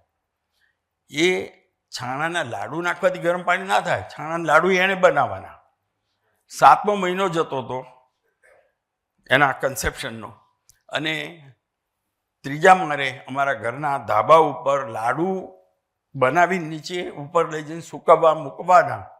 અને એ પરિસ્થિતિની અંદર સુખી ઘરમાંથી, એડવોકેટના ઘરમાંથી આવેલી દીકરી, એને આવી પરિસ્થિતિનો સામનો કરવો પડે. અને કમનસીબે એક દિવસે એના ફાધર આવ્યા અને ઉપર છાણાનો ટોપલો લઈને ચડતી હતી. બહાર ઊભા એમની આંખમાં આંસુ આવ્યા.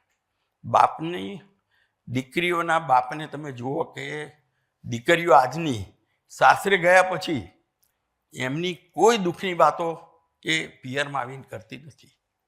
પોતાની રીતે જીવન લડી લે, જે કંઈ થયું હોય.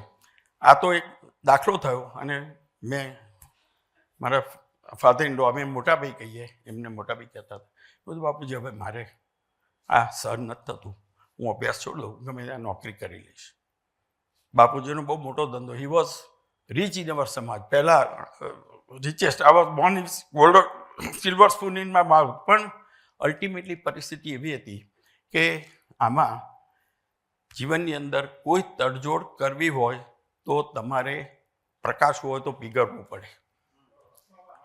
એ ધ્યાનમાં રાખી અને પછી નક્કી કર્યું ભલે બેબીનો જન્મ થયો છે, આપણે કરવું શું કે ના, હું મારી રીતે 5 વર્ષ કાઢી નાખીશ, તમે બીકોમ થઈ જાઓ.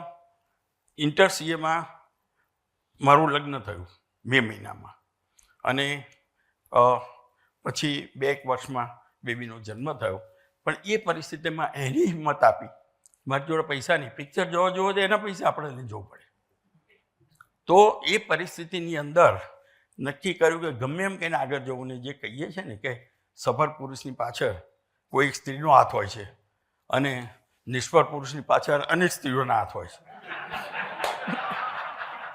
એમાં આપણે પડ્યા નહીં એટલું સારું થયું. એટલે સુનિલ ગાવસ્કરની વાત એટલા માટે યાદ આવે છે કે એમને એક ઇન્ટરવ્યુઅરે ક્વેશ્ચન પૂછ્યો કે તમારા જીવનમાં તમે આટલા મોટા ક્રિકેટર થયા એની પાછળનું રહસ્ય શું? તો એમણે બહુ સરસ જવાબ આપ્યો કે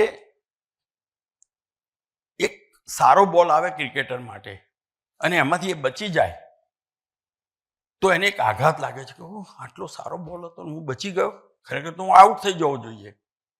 એણે કહ્યું કે હું આવા સારા બોલ આવે અને બચી ગયો હોઉં તો આઘાતમાં સરવાના બદલે વહેલામાં વહેલો ને ભૂલી જાઉં અને બીજા બોલ માટે મારા મનને તરોતાજા કરીને રમવા માટે તૈયાર થઈ જાઉં ને એમાંથી હું આગળ આવ્યો.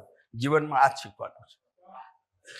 જીવનના ભૂતકાળના જે કંઈ ખરાબ અનુભવો, ભૂતકાળના દિવસો છે એ ભૂલી જાઓ. અમે ભૂલી ગયા છે બંને, પણ આજે પ્રબુદ્ધ સભા અને એના વિચારકોએ હું જીવનમાંથી શું શીખ્યો એ બોલવાનું હતું. એટલે આ બધું પાછું રીલ આવ્યું અને ત્યારે ખબર પડી કે જીવનની અંદર મેં જે કંઈ પ્રાપ્ત કર્યું એની પાછળ જે સેક્રિફાઈસ હતું, બલિદાન હતું, એના કરતાં મારી પત્નીનું બલિદાન વધારે હતું, નહીં તો અહીંયા ના પહોંચ્યો હતો. એણે મને આ બે શબ્દો કહ્યા, જેને ભૂલી નથી શકતા એને માફ કરો. જીવનમાં આગળ વધવું હોય તો આ બે જ છે.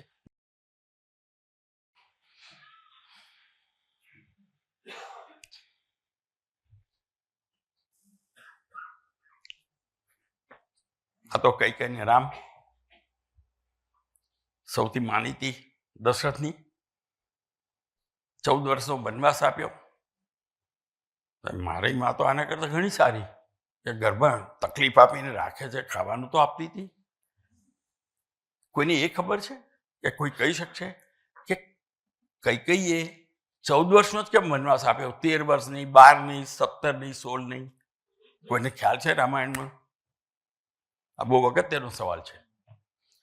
મને બહુ ખબર નહીં, પણ હમણાં અમારે રામ આ જોયું અને એમના ડિરેક્ટર જોડે વાત કરી ત્યારે કે આ બધું સત્ય અમારી પાસે ડોક્યુમેન્ટેશન છે, પણ મેં નથી આ વાંચેલું.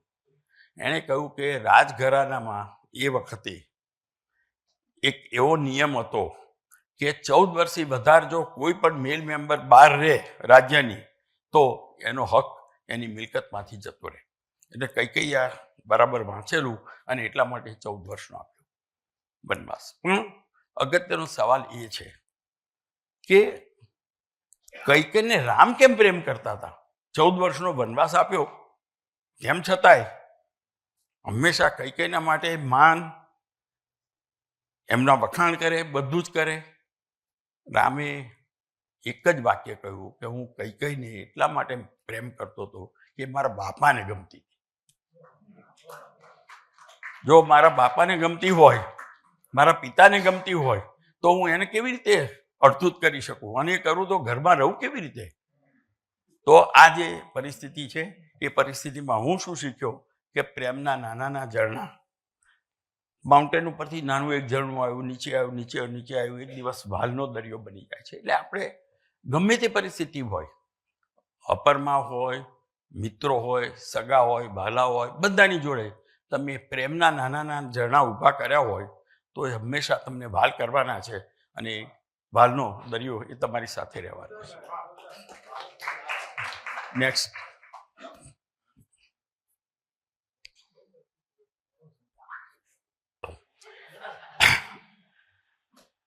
મારા આગળના બધા મહાનુભાવોએ મને જે રીતે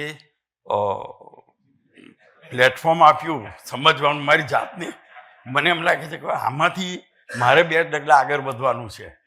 બીકોમના અભ્યાસમાં પછી મને એમ થયું કે ભાઈ ઘરે બહુ ભણી શકાતું નહોતું. એટલે બાપાને કહ્યું, બાપા કે સારું માનું તો એમનો ગોળનો બિઝનેસ મોટો, મને કે તું ધંધા પર બેસી જા, મારે ભણવું છે. પછી બાને કહ્યું, બા આ તકલીફ છે, હવે અહીંયા તો ભણાવતું નથી. કે તાર ભણી શું કામ? તાર બાપાને ધંધા પર બે ગયા, આ છાનમુનું આ બધું રોજ વાંચે છે, આપણા ઘરમાં કોઈ ભણેલું છે નહીં, તારે શું કરું ભણાય જો? ના, મારે ભણવું છે. તું કે થોડો મલમ પટ્ટો લગાડ્યો એટલે જઈને કહ્યું એટલે બાપાએ કહે સારું ભી ચાલ. HA કોલેજની અંદર હોસ્ટેલમાં રહેવાની વ્યવસ્થા કરી આપી.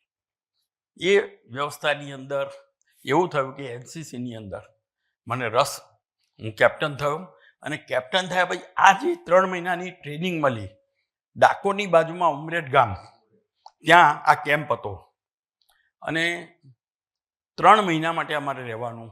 આખી મિલિટરીની ઇતિ ફૂલ ટ્રેનિંગ અને કમ્પ્લીટ તમારે એના પ્રમાણે રહેવાનું. અમને એક ડબ્બો આપે પાણી પીવાનું, થર્મોસ એટલું, આખો દિવસ ચલાવવાનું, કેમોફ્લેજ કરીને 3 દિવસ દાળના પાંખડા નાખીને જેમ મિલિટરીના સૈનિકો રહેતા હોય એવી રીતે પડ્યા રહેવાનું. એટલી રિગરસ ટ્રેનિંગ હતી કે એનાથી ઘણું બધું જાણવા મળ્યું. અને એ ટ્રેનિંગ વખતે એક એવો અનુભવ થયો કે શિસ્તને તોડીએ તો શું પરિસ્થિતિ થાય. અમને 3 દિવસ બહુ રિગરસ ટ્રેનિંગ માટે હેડક્વાર્ટરની અંદર 3 દિવસ કન્ટિન્યુઅસ જ્યાં રાષ્ટ્રધ્વજ હતો ત્યાં ડ્યુટી આપે બધાને ફરતી ફરતી. એ ડ્યુટી આવી, મારી સાથે એક મારો જોડીદાર હતો. રાત્રે પણ આખી રાત ઊભા રહેવાનું, દિવસે ઊભા રહેવાનું, ફક્ત જમવા જવા માટે અંદર ત્રીજો એક માણસ હોય આપણને રિલીવ કરે, જવાનું. રાત્રે એને બિચારાને બાથરૂમ લાગ્યું. મને કે તો બાથરૂમ લાગ્યું, મેં અહીંથી હલતો નહીં હો, નહીં તો તું મરી ગયો સમજજે. મને કે હું હવે પણ નથી રોકી શકું. મેં રોકે ના રોકે તો અહીંયા ઊભો કરવો જ કરી લે, બાકી તું અહીંયા સીધો નહીં રહે. એ તો સીધો ઉતરીને ખાડામાં જઈને એમ કે ચાલો હું મારી આ પ્રોસેસ કરી લઉં. એટલામ તો પેલો સુબેદાર હતો, પકડીને બોચીમથી ઉપર લઈને આવ્યો. ક્યાં કરતા ઇધર? કે મુત્તી. કે મુત્તી ક્યાં ચીજ હોતી હે? 3-4 ઠોકી દીધી. માર્યું એટલું નહીં, એને હાથમાં રાઇફલ લઈ અને ઉમરેઠથી ડાકોર સુધી દોડવાની સજા કરી. હવે પેલો જઈને બેસી જાય તો એટલે એની જોડે સુબેદાર ગયો. તો વિચાર કરો કે મિલિટરીમાં આ શિસ્ત હોય. અને આજે પણ મને એ મિલિટરી ટ્રેનિંગ લીધી છે, હું ચાલું તો મારો આ પગ આગળ હોય તો એની સાથે હાથ હોય જ. એટલે એ મિલિટરીની ટ્રેનિંગ એ જીવનભર કામમાં આવે છે. ને મને એવું લાગે છે કે ભાગ્યેશભાઈ સાહેબ, મોદી સાહેબની જોડે નજીક છે. આ એક આપણા દેશની અંદર કમ્પલસરી બનાવવા જેવી વાત છે.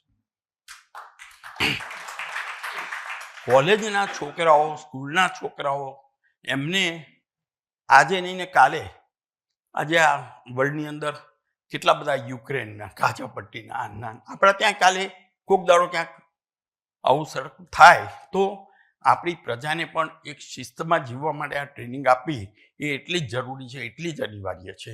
અને એટલા માટે આ મેં ખાસ કહ્યું છે કે એકેડેમીની રચના એ આજના વિદ્યાર્થીઓમાં એક ડિસિપ્લિન લાવશે.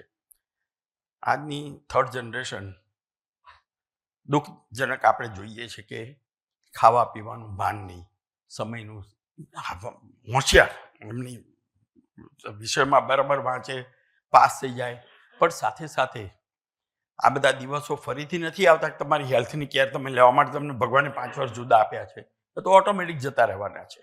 તો આ પરિસ્થિતિમાં આ જે થયું ઇન્ટર કોમર્સની અંદર મને આ બહુ એક મોટો અનુભવ થયો. હોસ્ટેલમાં રહેવું, હોસ્ટેલની અંદર જે લોકો રહ્યા છે એમને ખબર હશે કે કેવા તોફાની છોકરાઓ હોય. વાંચવું હોય તો અઘરું, એ ઘર કરતાં અઘરું બને. ક્યાંક નાસ્તો બી ઘેરથી લાવે તો બીજા બધા ભાઈબંધો ડબ્બો તોડીને ખાઈ જાય. આ બધી બહુ નોર્મલ વાતો. એટલે બરાબર ભણ્યું. પીરજાદા સાહેબ એ વખતે અમારા ત્યાં ઇકોનોમિક્સના પ્રોફેસર, એમના હાથ નીચે હું બી મેગેઝિન સેક્રેટરી થયો એટલે એમના ટચમાં આવવાનું થયું. એક્ઝામ યુનિવર્સિટીની આવી અને એ યુનિવર્સિટીની એક્ઝામ આપ્યા પછી બધા મેથ્સની અંદર જમીએ ત્યારે પેપર સોલ્વ કરતાં કરતાં 3-4 ભાઈબંધો કહે આ તું ખોટું લખીને આવજો, તું પાસ થવું નથી, તું ગમે એ કર. ગયો એટલે આપણને એમ થાય કે ના 4 જણા કહે છે સાચું.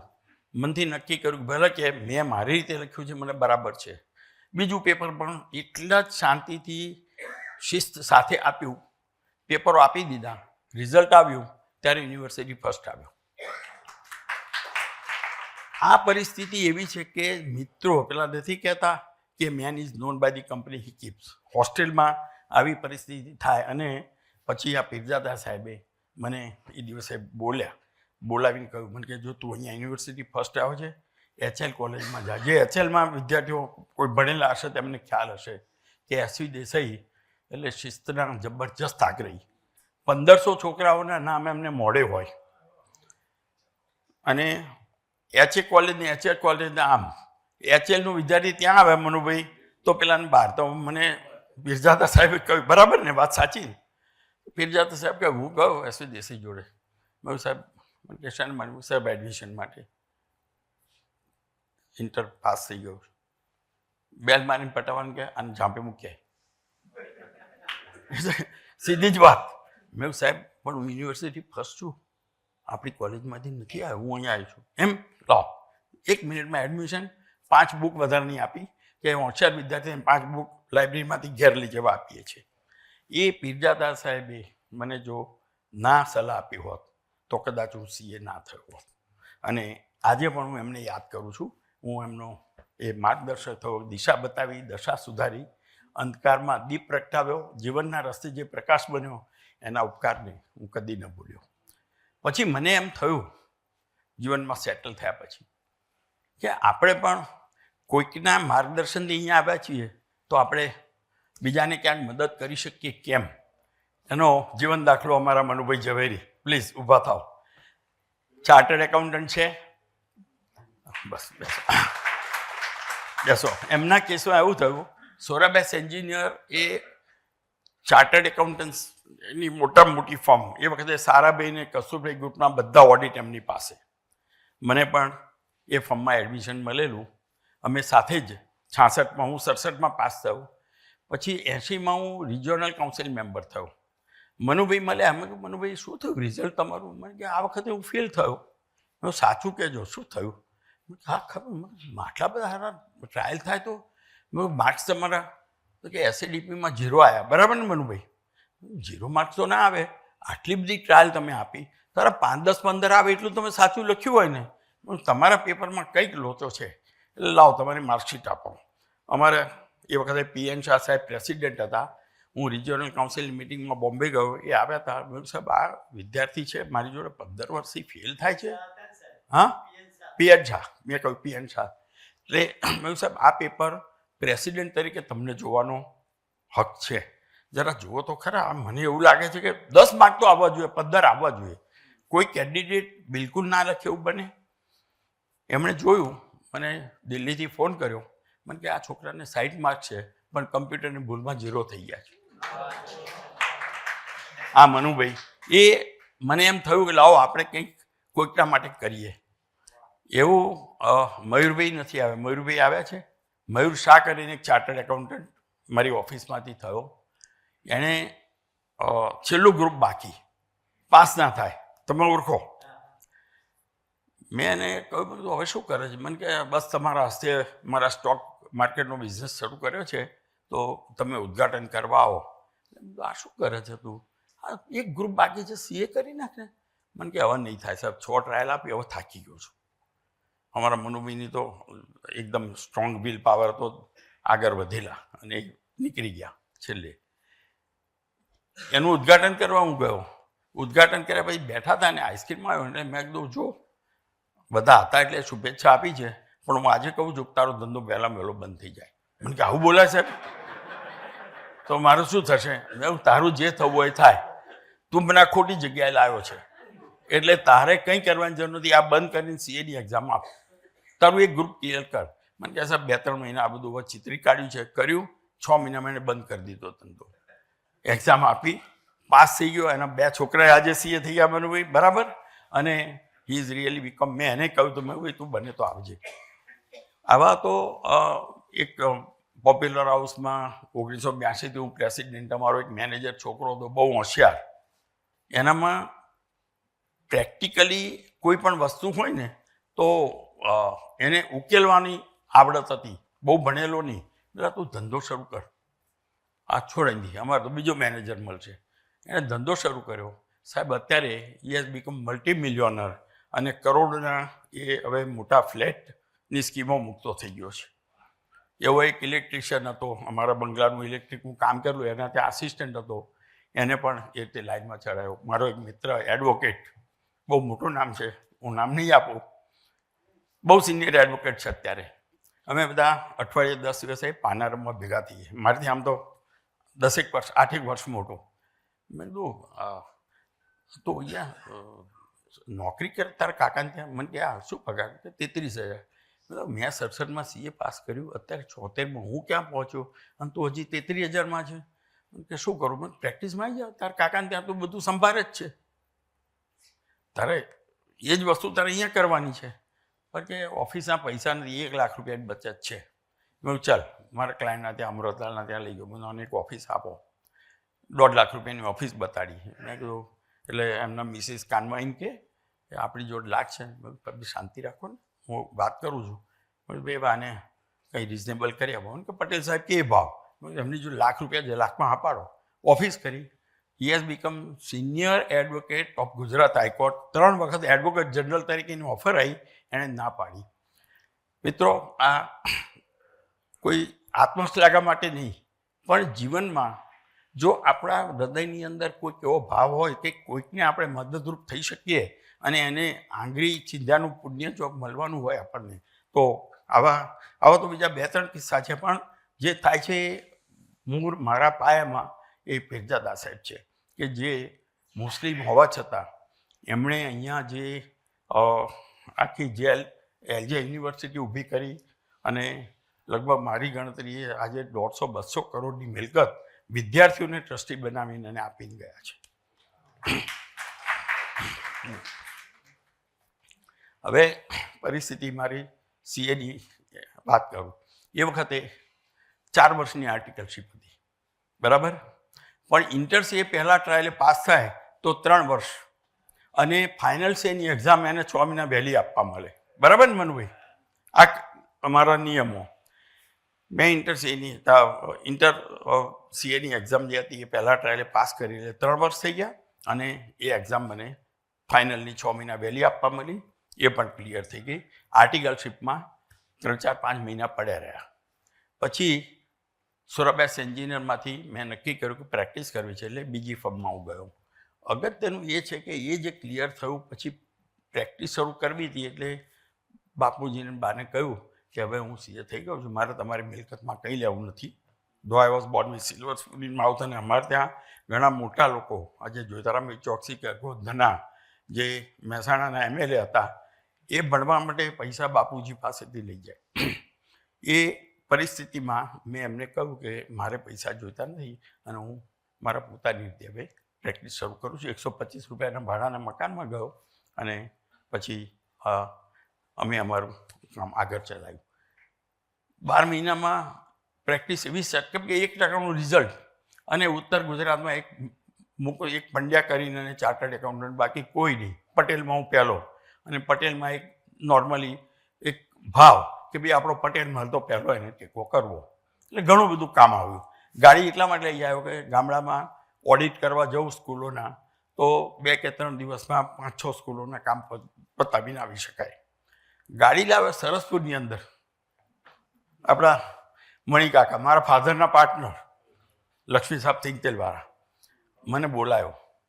મને કે ભાઈ, લાગણી છે, એમણે મને કહ્યું, એમના મનમાં કોઈ એવો ભાવ નહોતો કે ભાઈ અહીંયા 2 જણની ગાડી છે, એક મારી છે અને કાં પેલા ગોળવાળા વિમલભાઈ નગીનદાસની છે. 2 ગાડી હતી. મને કહા તુરજી લાગે, આ ધોરો હાથી છે, તને ખબર પડે છે કે આ તું કેવી રીતે સાચવાનો? મને કાકા ચિંતા ના કરશો ને, હું લાવ્યો તો બધું ગણતરી સાથે, ગણતરી તો મારો ધંધો છે, તો કંઈ એમને તો નહીં દેવું કર્યું હોય, હું પહોંચી ભરીશ. એ પરિસ્થિતિમાં પછી ધીરે ધીરે 73માં હું નાણાકીય રીતે સદ્ધર થયો, એટલે સ્ટેડિયમના એરિયામાં 1000 બંગલો લીધો અને જીવન આગળ કામોમાં પણ ઘણા વ્યસ્ત. મારી પાસે દાન પણ લઈ જાય આયા કે ભાઈ તું CA થયો, આ બંગલો બનાવ્યો, પણ આ પૈસા શેમાંથી તું પાસ થયો છે? આ CA કરવા માટે પૈસા તને કોણે આપ્યા? પૈસા તો બાપુજી આપતા હતા. તો એ HUFની મિલકતમાંથી તું થયો છે, એટલે આજે જે આ બંગલો કર્યો, જે કંઈ કમાણી છે એનો મારો એક નાનો ભાઈ છે અને ત્રીજો મારે સ્ટેપ બ્રધર હતો. ત્યારે ત્રીજો ભાગ એને આપવો પડે. અને એમણે મને લીગલ નોટિસ આપી કે આ તારી બાએ નોટિસ મોકલાઈ છે કે હવે તારે જે કરવું હોય કર. મેં કીધું આ પાછું એક વધારાનું આવ્યું. આપણે તો આવું કંઈ વિચાર્યું જ નહોતું અને આપણે મિલકત નથી લીધી, હવે ભાગ માગે છે. એટલે આ મારો ફાધર ઇન લો. મેં એમને આ વાત કરી એટલે શોધી લાયા ગેઇન્સ ઓફ લર્નિંગ એક્ટ. એમાં એવી જોગવાઈ છે કે તમે પોતાના અભ્યાસથી જે કુશળતા પ્રાપ્ત કરી છે એમાંથી જે કંઈ કમાણી કરો એ તમારી પોતાની ગણાય, એને એચયુએફ જોડે કંઈ લેવા દેવા નહીં. અને એ પ્રશ્ન પછી નોટિસનો જવાબ આપ્યો, પતી ગયો. પણ જીવનની અંદર કેવા કેવા એ ચેલેન્જીસના પ્રશ્નો ઊભા થાય છે. આ એમાંનો એક એ વખતે હાર્ટબીટ મિસ કરે એવો હતો. આ બકુલ ત્રિપાઠીની વાત મેં કરી હમણાં સાહેબને કે એચએલ, કેમ કે 125 રૂપિયાના ભાડાના મકાનમાં પ્રેક્ટિસ કરીએ પણ પ્રેક્ટિસમાં ફી તરત ના આવે, 6-12 મહિના રોકાય. એટલે એ વખતે 5 કોલેજોમાં સવારે 1-1 કલાક લેક્ચર આપવા જવું. એસવી દેસાઈ એ વખતે એક્સપાયર થઈ ગયેલા અને સંઘવી સાહેબ હતા. હું યુનિવર્સિટી ફર્સ્ટ હતો, કોલેજમાં પણ એમને રિસ્પેક્ટ હતું. એટલે કે જો ભાઈ બધી વાત સાચી પણ તારે અહીંયા લેક્ચર આપવા આવવું પડશે.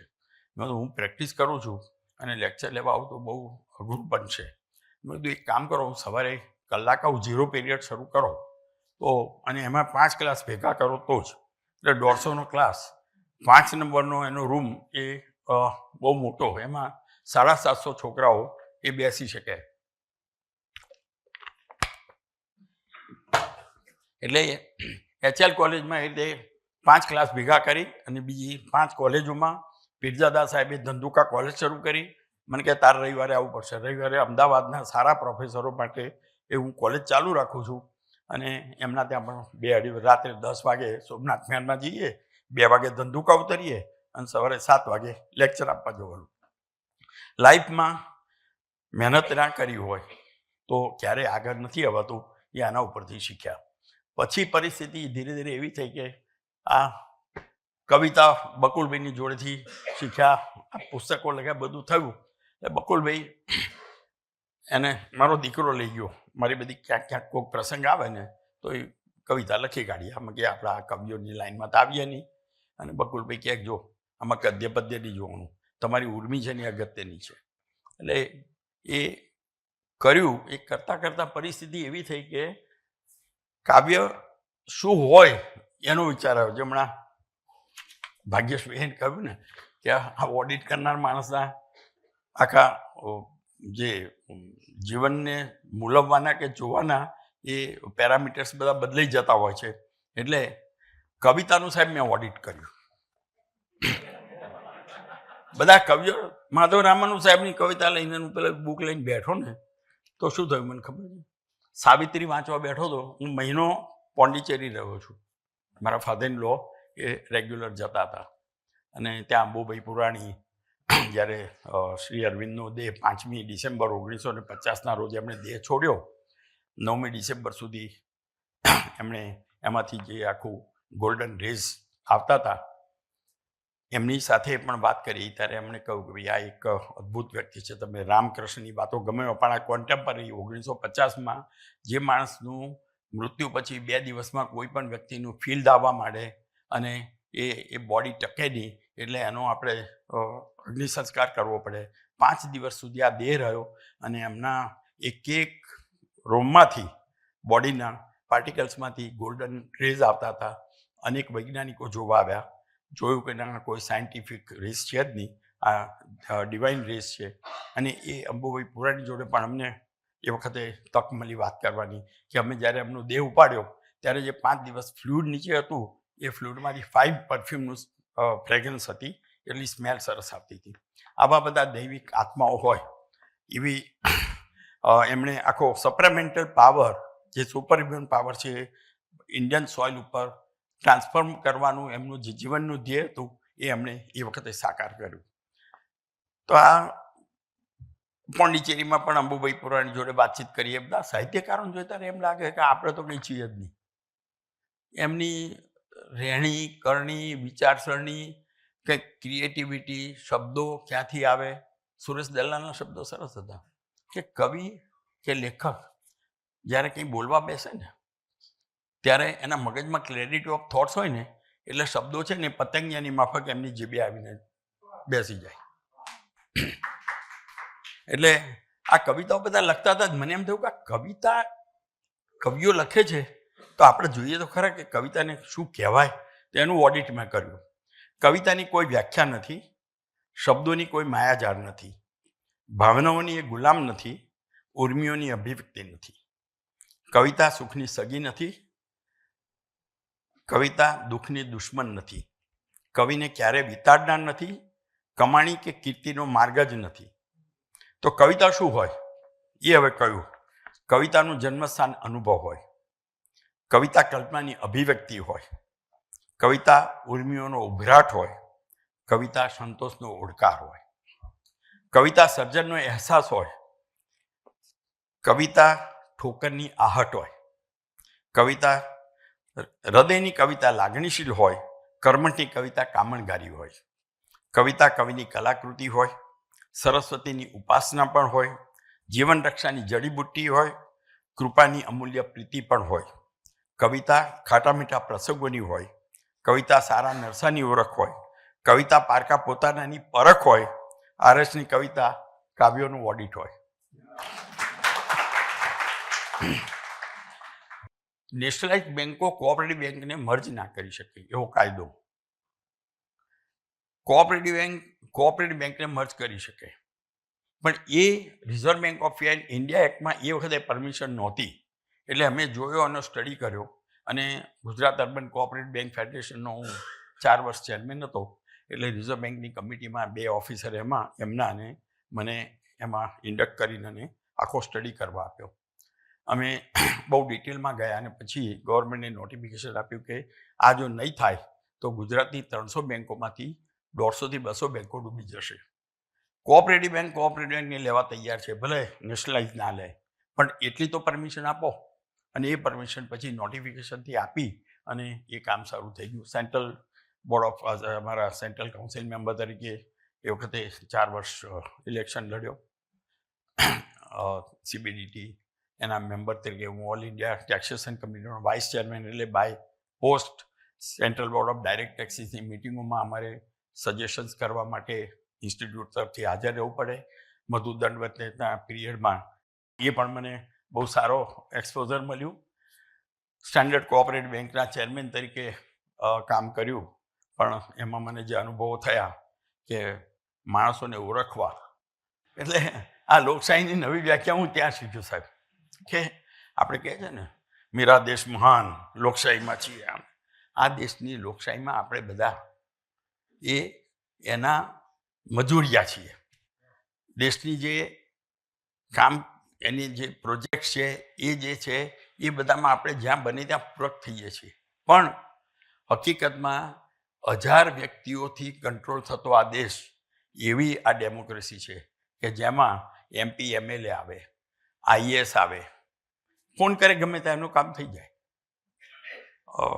તમારે બધા જ રાજ્યોના MLA, MP, હાઈકોર્ટ જજીસ, ચીફ જસ્ટિસ, IAS, આ બધાની જે પાવરની શક્તિ છે ને, એમને જે પાવર્સ મળેલા છે એના આધારે એ ફોન કરે તો કામ થઈ જાય. અને સામાન્ય માણસને એક કામ કરાવવા માટે સરકારી ખાતામાં કેટલી તકલીફો વેઠવી પડે છે એનો તો આપણને બધાને અનુભવ છે.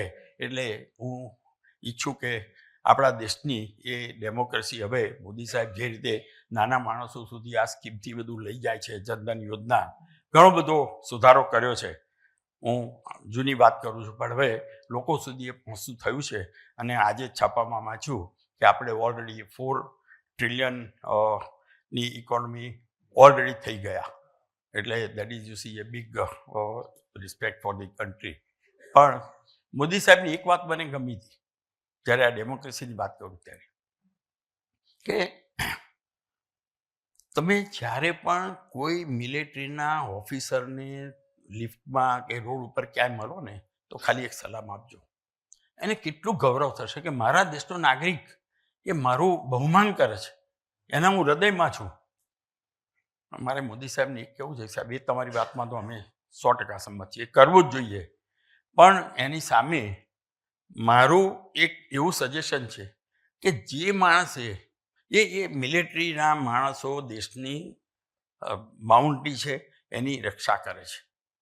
દેશની અંદર એવા જે નાગરિકો છે જેણે કોઈ દિવસ કર ચોરી નથી કરી, પ્રમાણિકતાથી જીવ્યો છે, કોઈનું ખરાબ નથી કર્યું, એવા સ્ટ્રેટ જીવનની અંદર આટલા ગૂંચવાડા ભર્યા કાયદાઓ અને ચારે બાજુ લોકો તક મળે તો કેવી રીતે છેતરી લેવો એવી મનોવૃત્તિથી માણસો જોડે કામ લઈને પણ એ જો પોતાનું જીવન સરળતાથી આગળ એ નિભાવતો હોય તો એવા આ પ્રબુદ્ધ સભામાં અનેક એવા બેઠા છે કે જે સલામીને હકદાર છે.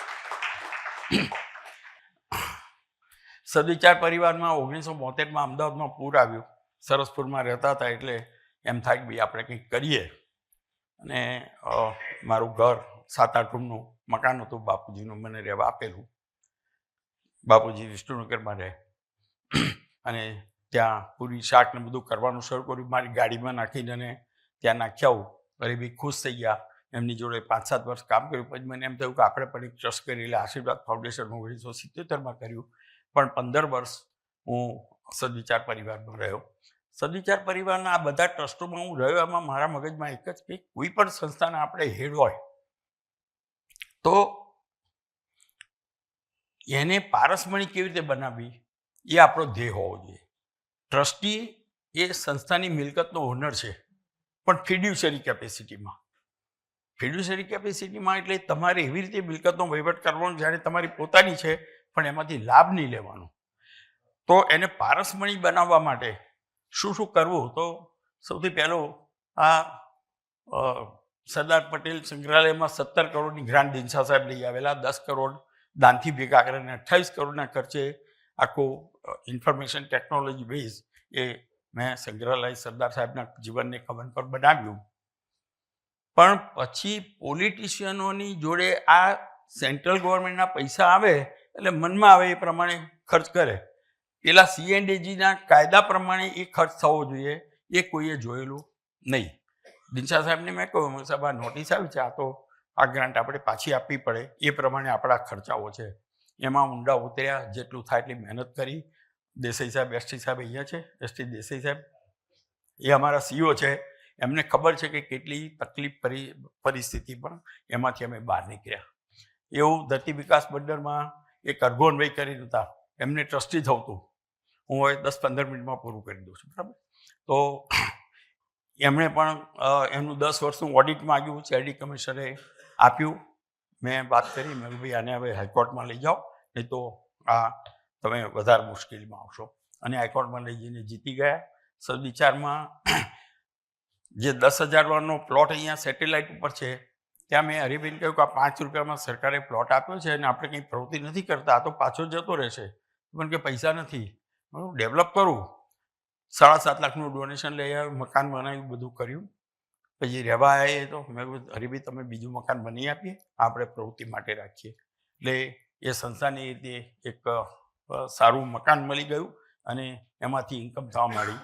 ગુજરાત સેફ્ટી કાઉન્સિલમાં પણ મારા બધા મિત્રો મને લઈ ગયા ને ચિરાઈ ઓમીન એના ચેરમેન હતા. મારો 2014માં મારી વરણી કરી. અંદર જોયું તો બધા પૈસા ખાય, ઇન્ક્લુડિંગ ડીશ. બધા ભાગીદારો એ રીતે વેચી લે.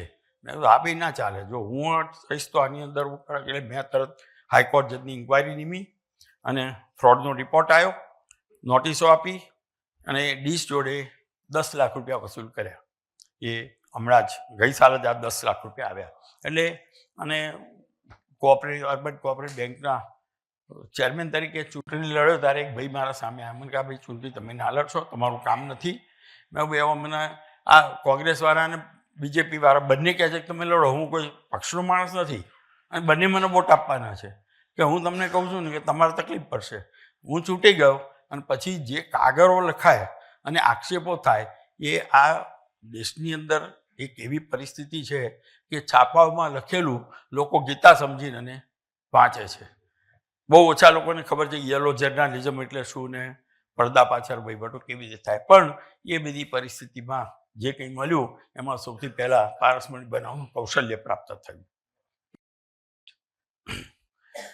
CA ની પ્રેક્ટિસ દરમિયાન એક લાખ રૂશ્વતનો કેસ 67-68માં પહેલી જ પ્રેક્ટિસની શરૂઆત કરી. ટેક્સટાઇલ મિલો અહીંયા ખૂબ એક માન્ચેસ્ટર કહેવાતું હતું આપણું અમદાવાદ. એમાં મારે એક ક્લાયન્ટ બોબિન ફેક્ટરીવાળા અશોક બોબિન કાકા એ વખતે ડિસોટો રાખે, લોંગ ટર્મ વ્હાઇટ કોટ પહેરે આવે, એમ લાગે કે આ કંઈ બહુ મોટી પાર્ટી હોય એમની ઇમ્પેક્ટ રાખી.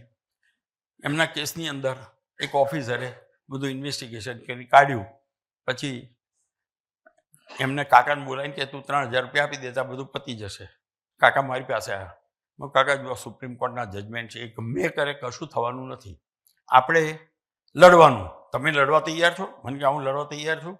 અને તમે કહેવા તૈયાર છો લખીને કે આણે 3000 રૂપિયામાં? મને કે હું લખી આપું, એફિડેવિટ કરી આપ્યું. એટલે આપણે લઈને ઉત્સાહ પેલો આમ યુવાની હોય ને એટલે બધું આમ એ કરી નાખો ને દેશ બદલ લાલો. પછી પેલા સાબુદ્દીન રાઠોડ કે દિવાલ બદલવાની તાકાત ઘરની ના હોય એવી પરિસ્થિતિ થઈ. એટલે આપણે ચેરમેન CBDT ને અહીંયા ચીફ CIT બધાને એફિડેવિટ મોકલી દીધા. પછી સાહેબ ઘેર આવીને કગારવા માંડ્યા કે મારી આ નોકરીનું શું નામ ને તેમ. તમારે જે કરવું એ કરો. પણ પછીના 5-7 વર્ષ એવા ગયા કે IAC ઓફિસરોની લોબી ભેગી થઈને કે આનો કેસ આવે નારાયણ પત્તર ફાળો. અને જે હેરાન કરતી હતી એમાં શીખવા મળ્યું. અને એમ કરતાં કરતાં એ આગળ વધી શકાયું. આંગળીયા કેસમાં પણ એ વખતે 13 લાખ રૂપિયાની એક જપ્તી હતી કે સાહેબ પૈસા વગર હું લોકોને કેવી રીતે પે કરું. તો હાઈકોર્ટમાં રીટ કરી અને બેંક ગેરંટી આપીને છોડાઈ રહ્યા. આ બધા કેસો જે છે એ તો નેશનલ કમિશનમાં હું અને મારો સન પણ એપિયર થયા. આ બધા જે પરિસ્થિતિ થઈ એમાં એક લાયઝન ઓફિસરનો કેસ મને ગમ્યો. એ લાયઝન ઓફિસર એટલો વિશ્વાસથી મોટી મોટી કંપનીઓમાં કામ કરે, એને ધાર્યું હોય કામ કરાવી લાવે. સામ દામ દંડ ભેદ જુગાડ કરનારો માણસ. યમરાજ આવીને બેસી ગયા કે એટલે મારે તો હજી ઘણું બધું બાકી છે, તું ક્યાં આજે આવી ગયો? કે તો આવવું જ પડે, ચાલે નહીં. એટલે એણે મનોમન નક્કી કર્યું કે આ યમરાજ હારો આવ્યો છે, મેં ભલભલા બધા ઇન્ડસ્ટ્રીયલ એસ્ટોન બાટલામાં ઉતાર્યા છે, આ શું ગજું છે આનું, લાવો. એટલે એણે જઈને અને સમત શરૂ કરી. હા, આટલું મોટું લાંબુ લિસ્ટ તમે લઈને આવ્યો છો, રાત દિવસ કામ કરો છો, થાક નથી લાગ્યો? થાક તો લાગે જ ને. એ તો લિસ્ટનું ઓર્ડર કરી દે કે આટલા નાના ચિત્રગુપ્તનો ચોપડો જઈને મને લિસ્ટ આપી દે છે, એને કંઈ કરવાનું નહીં, મારે જ બધું કરવાનું. એટલે કે તો તમે જમો, જમાડ્યા, દારૂ બારૂ પાય, પેલો ઊંઘી ગયો. ભાઈ પેલું લિસ્ટ અંદરથી કાઢ્યું, એનું જ નામ પહેલું હતું, ચેક ઇન નીચે લખી દીધું. હવે કે વાંધો નહીં, મને 3-4 દિવસ મળી જશે. એટલે પેલો ઉઠ્યો આરસ ખાઈને ને એટલે કે બોલો યાર બહુ સરસ જમાડ્યું તમે, તમારા જેવું આવું મને કોઈ મહેમાન ગતિ નથી કરતું, બધા મારાથી ડરે છે. એના પર કે ચાલો મારે કંઈક તો ફેવર કર્યું પણ તમને. એટલે એણે કહ્યું કે આ પહેલાંથી નહીં, હવે હું નીચેથી શરૂ કરું. એટલે આમાં જે દિવસ લખેલો હોય ને એ પાક્કો હોય, એ સમજી લેવાનું. હવે અહીંયા ક્વેશ્ચન એ આવે છે કે ભગવાને આ બે 2 સ્કૂલ ઓફ થોટ્સ અહીંયા ઊભી થઈ છે. એક સ્કૂલ ઓફ થોટ્સ એવું કહે છે કે ભગવાને તમને આટલા વર્ષો જીવવાના નક્કી કરીને આપેલા છે કે તમે આટલા વર્ષો જીવશો. બીજી સ્કૂલ ઓફ થોટ્સ એવું કહે છે કે ભગવાને વર્ષોની તમને શ્વાસ નક્કી કરીને આપ્યા છે. બરાબર છે? એટલે શ્વાસને જો નક્કી કરેલી ફિલોસોફીમાં તમે માનતા હોય તો શું થાય, તમારે કાચબાને યાદ રાખવું પડે. કાચબો 400 વર્ષ જીવે કે મિનિટમાં 4 શ્વાસ લે અને આપણે 15 લઈએ. એટલે આપણે પ્રાણાયામ કરીએ અને ધીરે ધીરે 15માંથી 12 આવીએ તો આપણી લાઈફ એટલી વધવાની. બાકી એના શ્વાસ પૂરા, પેલો દર્દી હોસ્પિટલ પડ્યો હોય, શ્વાસ પૂરા થાય, આમ કરતો પથારીમાં પડ્યો હોય, પૂરો થઈ જાય. અને હજી એટલા લેવાના બાકી હતા એટલે એને લેવડાવવું પડે. પેલી બાજુ ઊંઘી ગયો હોય, એના પૂરા થઈ ગયા તો ઊંઘમાં જતો રહે.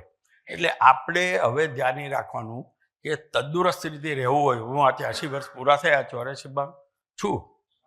હું ને મારી મિસિસ બંને ટચવુડ અમારા બધા રિપોર્ટ નોર્મલ આવે છે. અને એનું કારણ યોગા, પ્રાણાયામ, ચાલવાનું. 23 વર્ષની ઉંમરે પણ 300 દોરડા કૂદવાના. આ એટલા માટે કહું છું કે તમને આમાંથી કંઈક ના કરતા હોય તો કરવાનું મન થાય. અને ભગત આ ભગવાન છે ને સારું આપણે કહીએ ને આ સુદામા બ્રહ્માજીના પેલા, હા અરે નારદજી બ્રહ્માજીના માનસ પુત્ર હતા ને, એ ત્યાં જઈને જે કે બ્રહ્માજી બધું સ્વીકારતા હતા. એટલે ત્યાં નેપોટિઝમ ચાલતું હતું કે સુધા નારદજીને જઈને લોકો કહે ભાઈ આટલું જરા કહેજે ને, એવી એક નારદજીની વાત છે. અને પછી હું પૂરી કરું મારી વાત કે બ્રહ્માજી એવું કહ્યું હતું કે જે સ્ત્રીઓ કડવા ચોથનું વ્રત કરે ને એને જે પતિ જોઈએ આપવાનો. વાત તો બહુ સરસ. એટલે બધી સ્ત્રીઓ કડવા ચોથ કરતી હતી.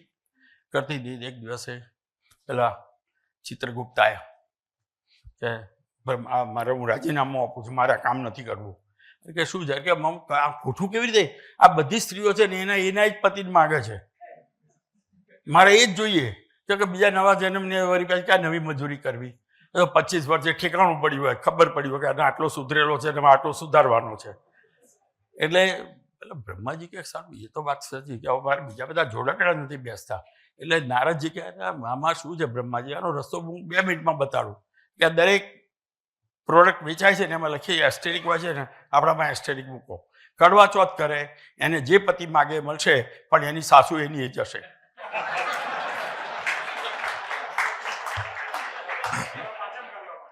બસ તો આ પતિ ગયું. એટલે હવે હું ભગવાનને પ્રાર્થના એક આ જ કરું છું કે જગતના ધણી કહીએ ને, એ જગતના ધણી અમારું કલ્યાણ કરજે. હું કહું કે તું જગતનો ધણી છે, અમે ધણી છીએ, તો આ ધણીઓનું ધ્યાન રાખજે. પહેલું આટલું તો જરા કરજે. બસ હવે આ નાની વાત છે. આમાં છેલ્લી વાત એટલી જ આવે છે કે તમારી હેલ્થ સાચવવા માટે તમારે ઇમ્યુનોલોજી, તમારી રોગ પ્રતિકારક શક્તિ વધારવી પડે. મોટા માણસો, ઘણા પૈસાદારો, એમની જોડે ચાલવામાં, બેસવામાં, જે કંઈ એમના અનુભવમાંથી મને પ્રાપ્ત થયું, એમાં એક એવી વાત થઈ કે હું સ્વિટ્ઝરલેન્ડ અમારે એક સગાને ત્યાં અઠવાડિયું રહ્યો. કોઈકના ત્યાં રોજ ખબર પડે, બાકી જો ટુરિસ્ટ તરીકે તમે જોઈને આવો કંઈ ખબર ના પડે. રિયલ જીવન જેવું હોય ને તો ત્યાં રહેવું પડે. એટલે ભાઈ દવાનું પેલું પ્રિસ્ક્રિપ્શન બતાવ્યું કે અહીંયા અમારે ત્યાં નિયમ એવો છે કે દરેક ડૉક્ટરે પ્રિસ્ક્રિપ્શનની પાછળ નીચેના સૂચનો લખવાના: લોનમાં આરોટો, પક્ષીઓના અવાજો સાંભળો, દરિયા કિનારે બેસો, સન બાથ લો, આ બધી નેચરલ વસ્તુઓ લખેલી. એનાથી ઇમ્યુનિટી આવે છે. આ નેચરોપેથીની ઇમ્યુનિટી અહીંયા છે. અને એ ઇમ્યુનિટીને વધારાની જે છે ને, આપણે એલોપેથીમાં ડૉક્ટર સાહેબ કદાચ કહેશે કે કોઈ સીધી વ્યાખ્યા નથી. તમારે રોગ પ્રતિકારક શક્તિ, ઇમ્યુનિટી વધારવી હોય તો શું કરવું? એની દવાઓ છે, પણ એના સાલના કાર્ડિયોલોજી એમની એક જર્નલ બહાર પડે છે, એમાં મેં એક સરસ લેખ વાંચ્યો હતો. યુએસએનો મોટો કાર્ડિયોલોજિસ્ટ, એણે આખો લેખ લખીને છેલ્લે 2 વાક્યમાં લખ્યું હતું કે તમારે તમારા હાર્ટની સારામાં સારી કાળજી રાખવી હોય તો તમારા દાદીમાં જે ખાતા હતા જે કરતા હતા એ કરો. આપણે દવાઓ લઈએ છીએ. અને ફ્રાન્સમાં અમારા એક મિત્ર છે જેની કંપનીમાં 5,000 કરોડથી વધારે રિઝર્વ છે. એ સવારે ચાલીએ એ કહે કે, અને ગ્લોબ લેવલે એમની 25-30 બ્રાન્ચો છે.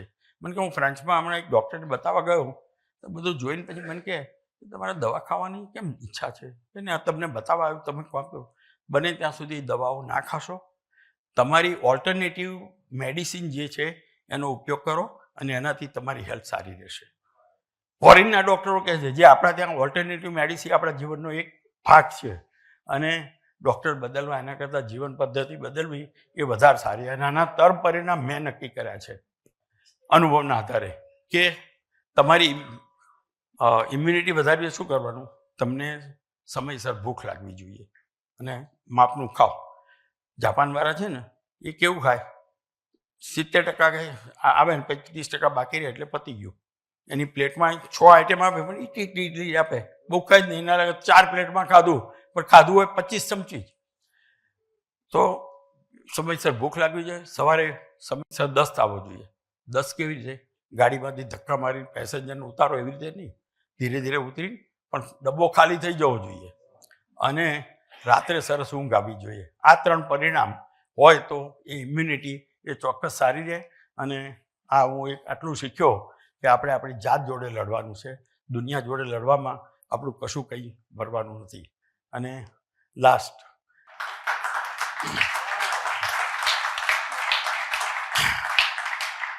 ઇજિપ્ત ગયો હતો તો ત્યાં માઇથોલોજી શું કહે છે? ત્યાંના રાજાઓ અને લોકો સુખી હોય ને એ જઈને પહેલાં દાટી આવે, દાગીના, ધન બધું એટલે એમને ત્યાં એવું માને છે કે આ બધું દાટેલું હોય તો આપણી જોડે આવે છે. એટલે મને સારું એમ થયું કે આપણે હવે શું જોડે લઈ જવાનું છે. તેની એક નાની કવિતા લખી છે કે અને પૂરું કરું છું. આ 2 મિનિટનું છે. હું સાથે લઈ જવાનો છું. શું લઈ જવાનું છું એ? ભલે હું આવ્યો ત્યારે ખાલી હાથે હતો, વિશ્વની વિદાય ખાલી હાથે જવાનો નથી.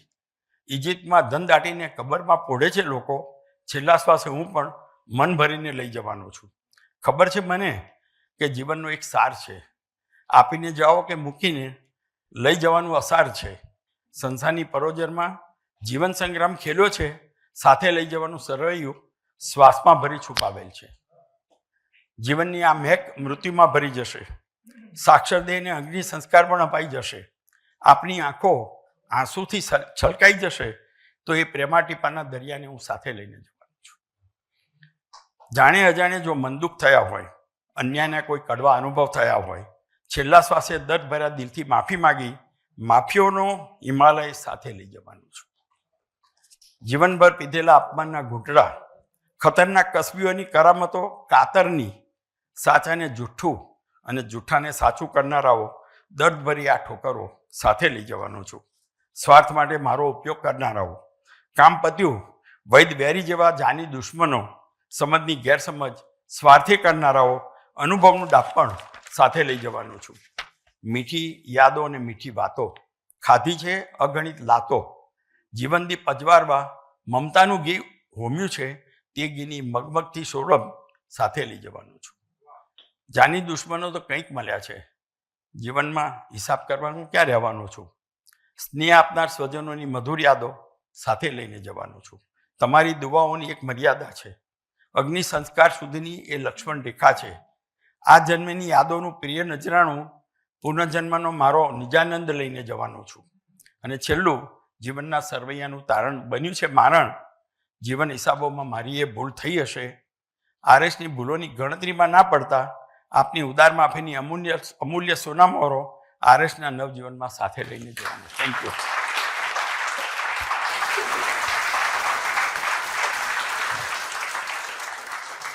Thank you.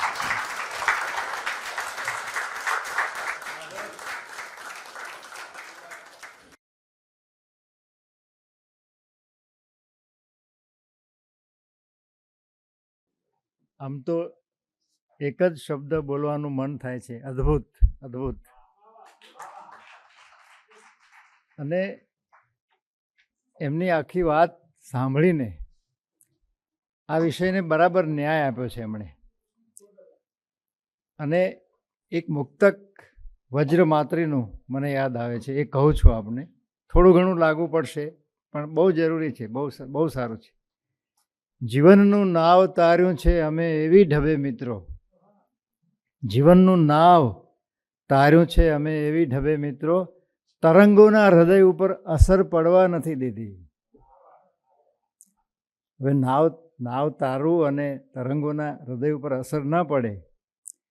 જીવનના સેંકડો તુફાન ભેટ્યા માર્ગમાં, કિંતુ હૃદય જેવા હૃદયને પણ ખબર પડવા નથી દીધી. એટલે આજે મને લાગે છે કે વધારે સારી રીતે ઓળખ્યા એમને, રમણભાઈને. અને ઘણું બધું જીવનમાં ઉતારવા જેવું છે. એટલે આ જે પ્રયાસ છે એ આજે સાર્થક થતો લાગે છે. આભાર.